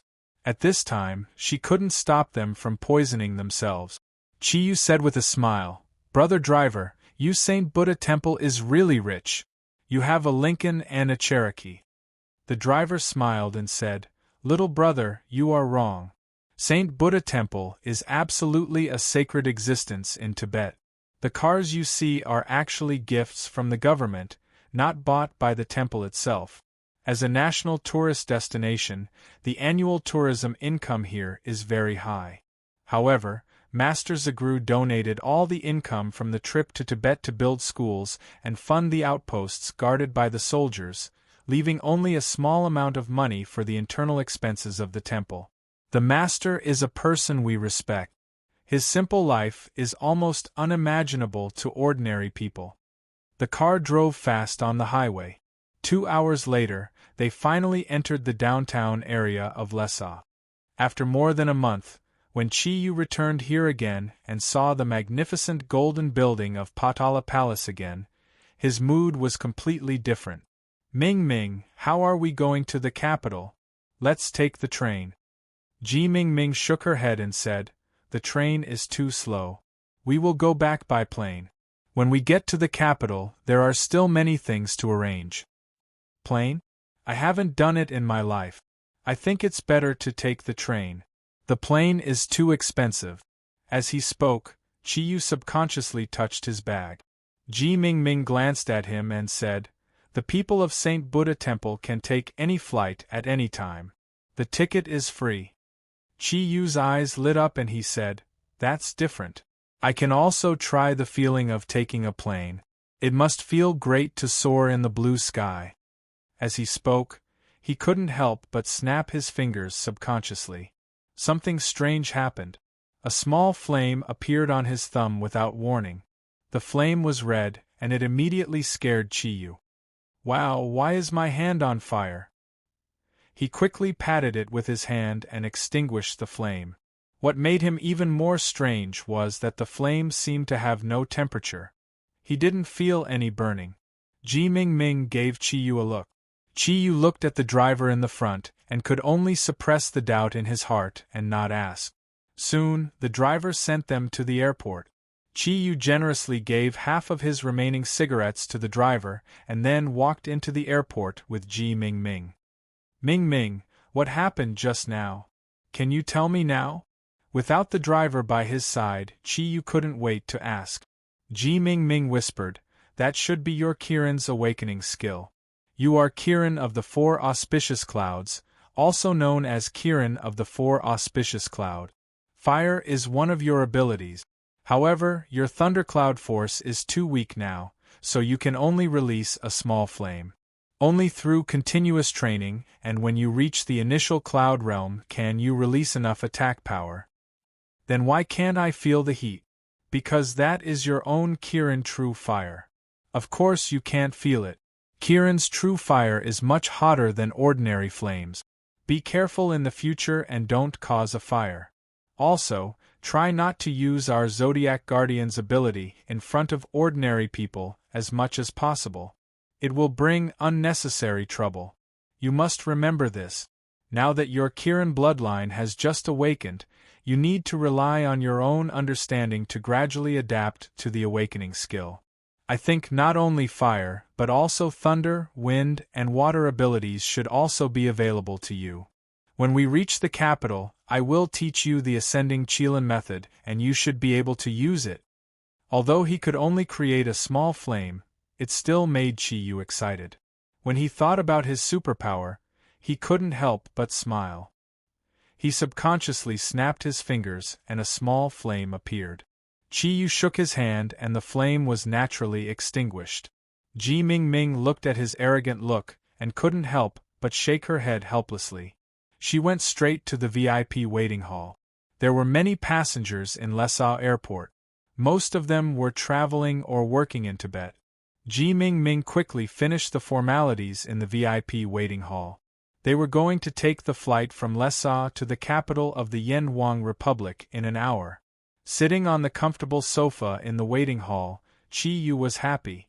A faint fragrance constantly came from Ming Ming's body, which made him feel like he was in the clouds. The hormones in his body were secreted quickly, and the desire in his heart was stirring. His eyes kept wandering on Ji Ming Ming's body, and he secretly sighed in his heart. It would be better if his Kiran ability had X-ray vision. Ming Ming, how old are you this year? Is your home also in the capital? Chi-Yu asked with a flattering smile. Chi-Yu's gaze really made Ming Ming a little unbearable. She moved her body to the side and said, I just turned 18 years old. My home is indeed in the capital. Oh, then we are from the same hometown. It seems that our fate is really not shallow. Ming Ming, can you give me your mobile phone? My mobile phone has been out of battery for a long time without a charger. Although Ji Ming Ming was unwilling, when she thought that she still had to work with this guy in the future, the relationship should not be too stiff. She reluctantly took out a small white mobile phone from her pocket and handed it to Chi-Yu. Naturally, Chi-Yu would not let go of such a good opportunity. When he took the mobile phone, his fingers deliberately touched Ming Ming's slender fingers. Ji Ming Ming quickly withdrew her hand as if she had been electrocuted. She glared at him fiercely and turned her head away. Chi-Yu held the mobile phone and dialed a number with satisfaction. He had stayed in St. Buddha Temple for more than a month, which was equivalent to being missing for more than a month. Seeing that he was going back, he naturally had to contact his good brother first. Vol, it's me. As soon as the phone was connected, Chi-Yu couldn't wait to say, Boss, you finally called me. Hey, whose phone number is this? Vol received Chi-Yu's call and was very surprised. Chi-Yu, it's a friend of mine. How is the situation on your side? What about Yen Xiaoi? Chapter 7. Chi-Yu snorted and said, It seems that the lesson I gave him was not enough. I will teach him a lesson when I go back. A man with nothing to lose is not afraid of someone with shoes. Do you think I am afraid of him? I will go back today. What? You are coming back today? Vol said uneasily, but Chi-Yu said, Okay, there is nothing to do. Let's talk about it when I go back. Don't worry, even if I can't beat him, I will hide. Vol smiled bitterly and said, Well, boss, I will hold a dinner for you when you come back. I am afraid that we will have less time to get together in the future. This time, my dad is very angry, and he has already arranged a school for me. I heard that it is a private high school. In August, I may go to the school to report. Chi-Yu was stunned for a moment, and he couldn't help but feel a little reluctant. Over the years, he had followed many bosses and accepted many underlings, but Vol was the only one who could really be regarded as a brother. It's okay. Anyway, you will not leave the capital. We will get together sooner or later. Going to school is a good thing. Don't learn from me. Your family is good and you will achieve something. Okay, I am hanging up. Vol listened to the beeping sound from the phone, and his chubby face couldn't help but show a bitter smile. He turned his head to look at the pile of models on his table, shook his head helplessly, and put all his energy into assembling the models. Although his hands were fat, they became very dexterous when assembling these models.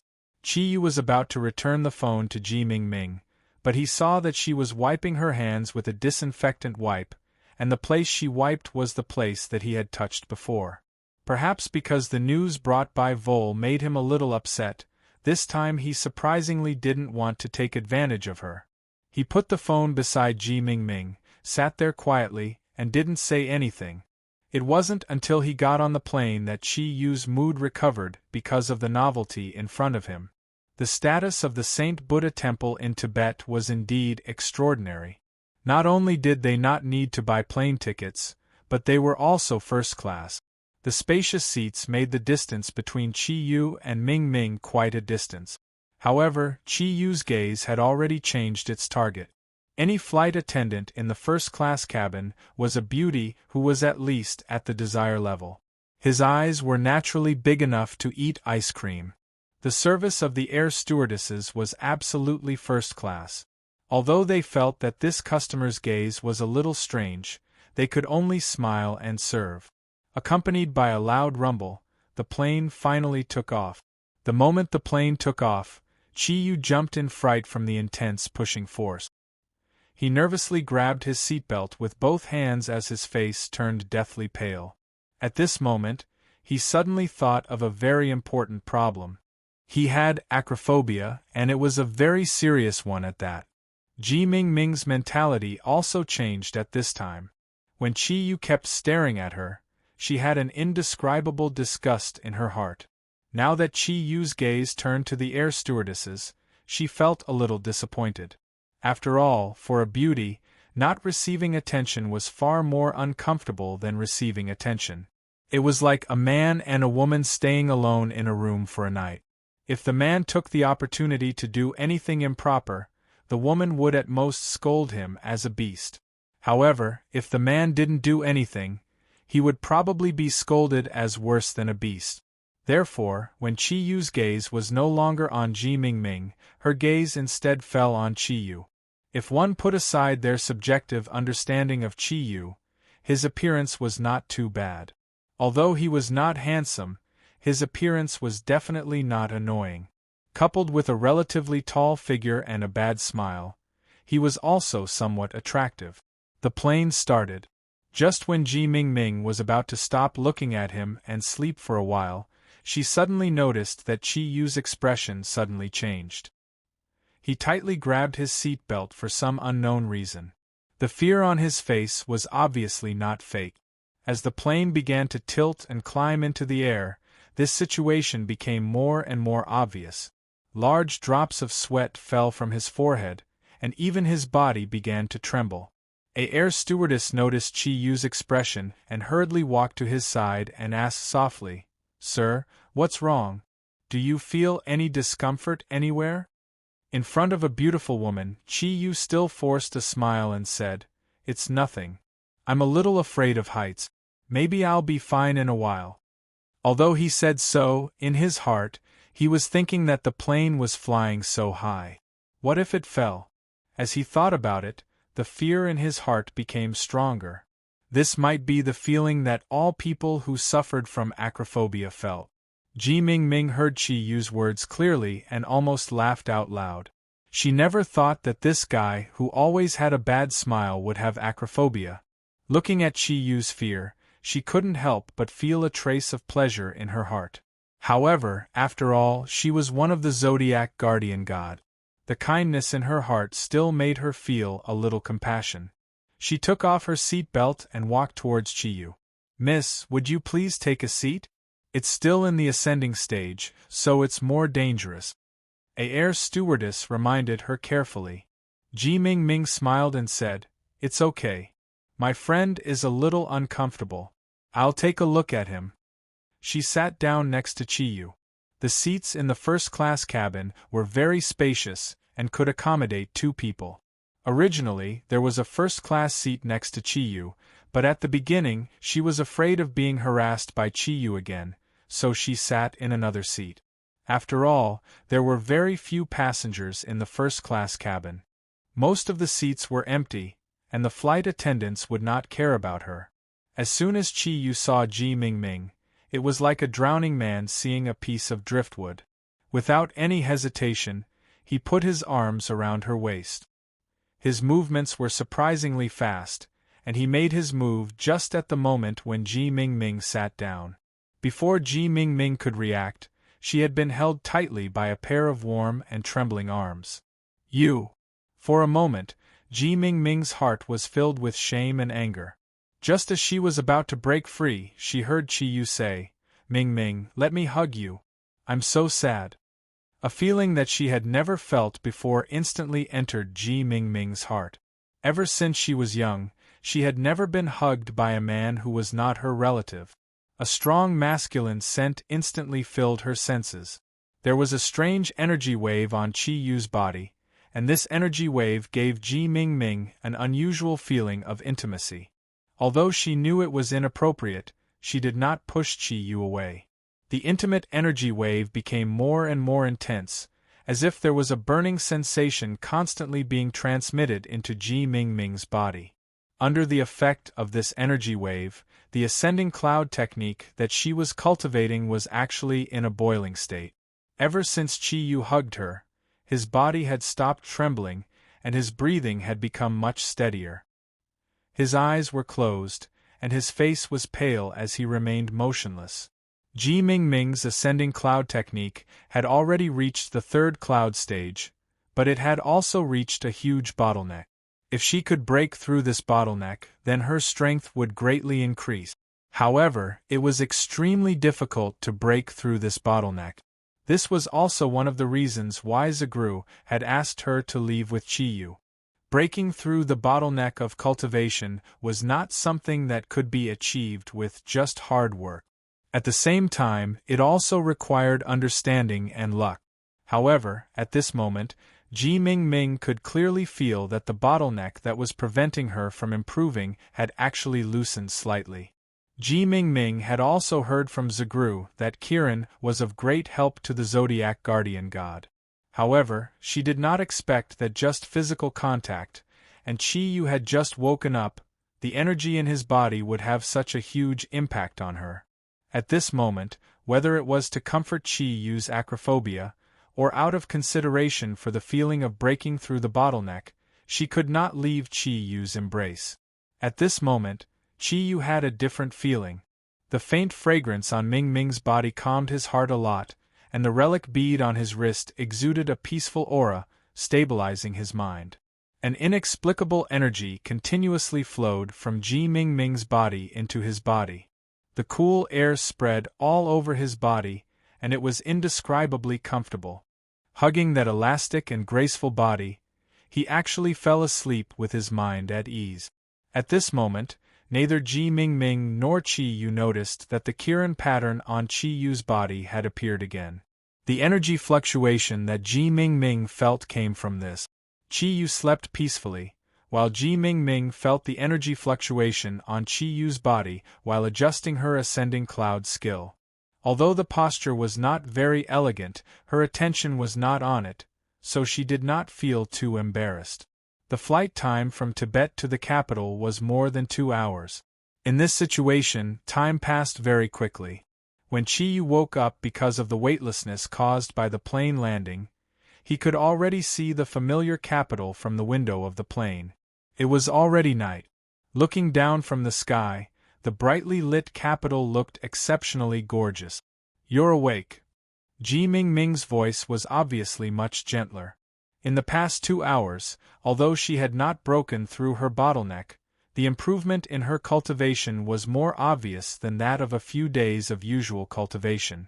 Moreover, with the help of the special energy emitted by Chi Yu, she clearly felt that she had understood some of the tricks to breaking through. The word awkward had never been in Chi Yu's dictionary.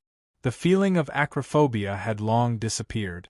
As he got closer and closer to the ground, his heart also relaxed.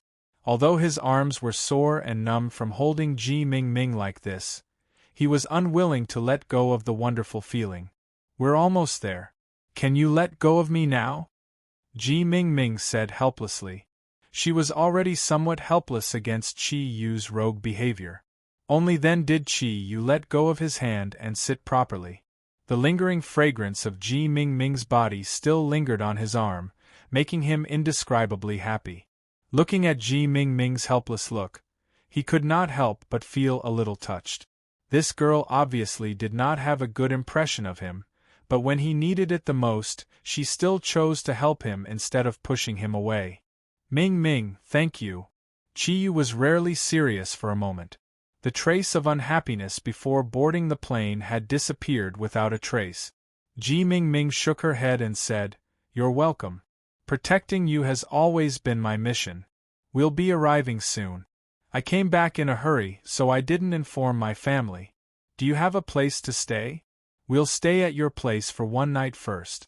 I'll go home tomorrow and arrange other things. Don't get the wrong idea. Since I've just come back, I'll teach you the ascending Qilin method. 1 night should be enough to teach you the cultivation method." It was almost impossible for Chi Yu not to get the wrong idea.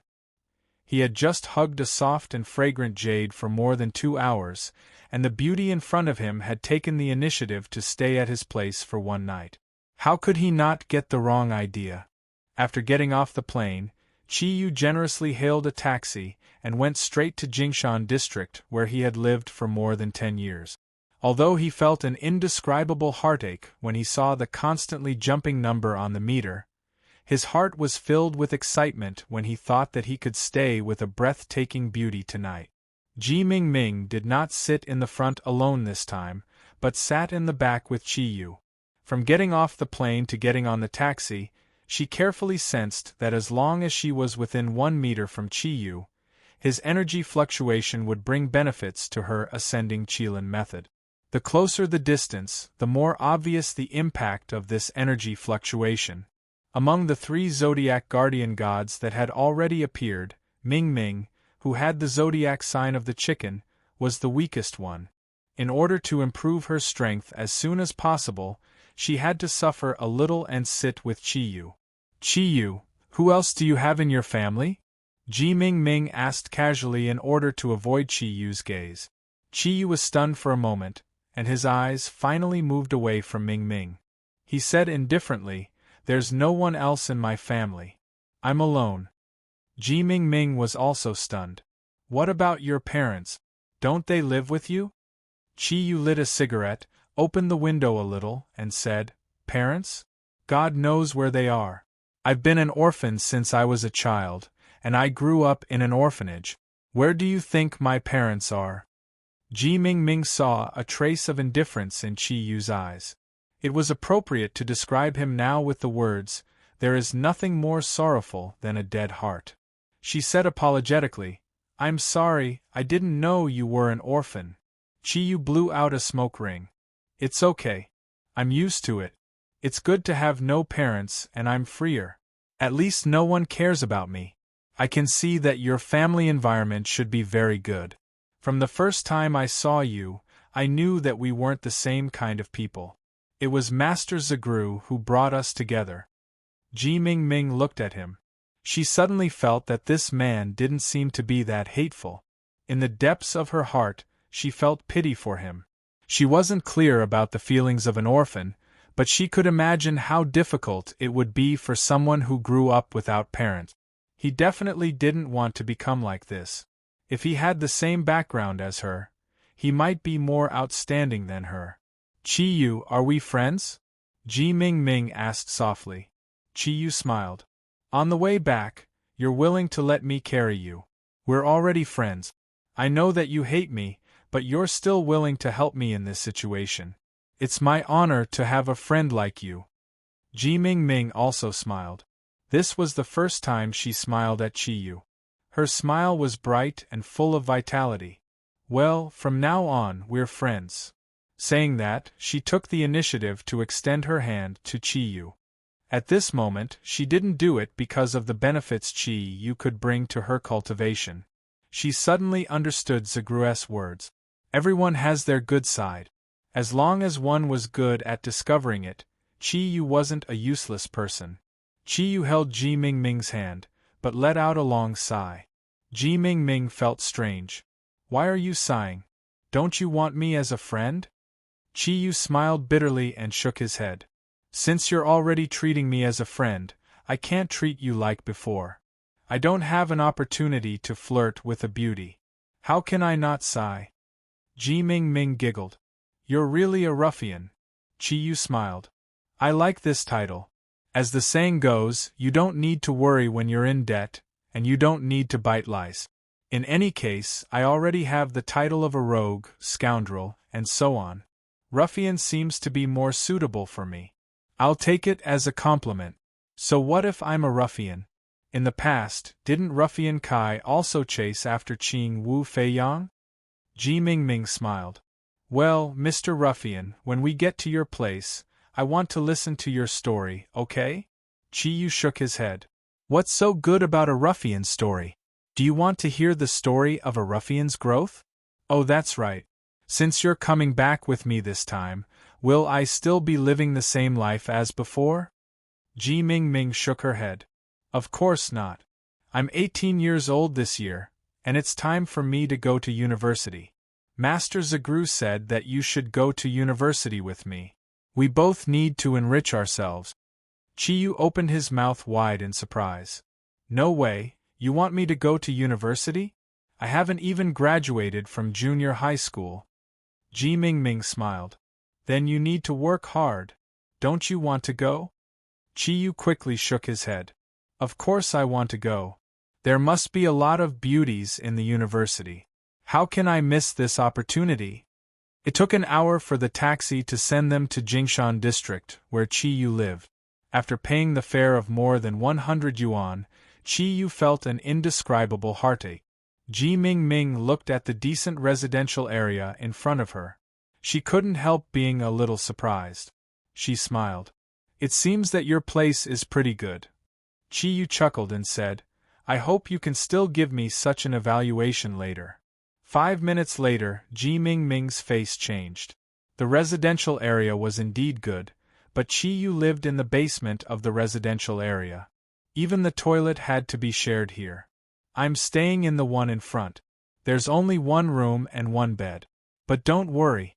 I've already treated you as a friend, and I won't have any ill intentions towards you. Chi Yu snickered. A man in his 30s walked over.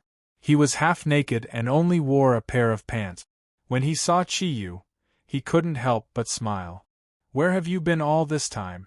There have been people coming to look for you recently. Did you commit a crime? Such a beautiful chick, where did you find her? This kind of high-quality goods is not cheap. You used to pretend to be innocent and said that you had to find a virgin for your first time. What's wrong? You've changed now? Little girl, where are you from? I've changed this area, but I've never seen someone as beautiful as you. Chi Yu was embarrassed. He quickly said, Brother Li, this is my friend. Her surname is Ji. Brother Li couldn't wait. Nonsense. Of course I know she's a prostitute. Alright, we're brothers. I won't fight with you. You can introduce her to me after you're done. Ji Ming Ming's face turned red and white. Fortunately, Brother Li had gone to the public toilet before she flared up. Chi Yu smiled. Actually, Brother Li is a good person. He was a businessman in his early years. Later, his business failed and his wife and children ran away. He was left alone. He did some small business, and his only hobby was women. Ji Ming Ming snorted and said, Then you two are like-minded. I hope this will be the last time I come here. Chi Yu opened the door and turned on the only light in the room. His room could not be described as messy. That would be an insult to the word chaos. As soon as he entered the room, a moldy smell came directly. There were scattered magazines, cigarette butts, and dirty clothes on the floor. The mixed smell was comparable to that of a biological weapon. Ji Ming Ming stood at the door. She gathered her courage for a long time, but she couldn't take a step in. Are you Kiran or the Zodiac Guardian? Chi Yu said in surprise. Why do you ask? Ji Ming Ming smiled bitterly. Because your place is like a dog kennel. No, a dog kennel might be cleaner than yours. Your place should be described as a garbage dump. Have you always lived in a place like this? When Chi Yu returned to his place, he felt very comfortable. He directly lay down on his only big bed. Of course I live here. The relief I get from the government is only 600 yuan a month. The rent here is 200 yuan, and the remaining 400 yuan is barely enough for me to smoke and eat. However, sometimes there is no black food after eating the white food. Well, I'll clean up. As he spoke, he got up from the bed and began to tidy up his room. Ji Ming Ming put her luggage aside. She found a handkerchief from somewhere and covered her mouth and nose. She also started to help him tidy up. The two of them struggled for more than half an hour. Finally, Chi Yu's room had a place to stand. Most of the smell in the room had been released. Although it was still unpleasant, it was barely bearable. Taking off the handkerchief from her face, Ji Ming Ming let out a long breath.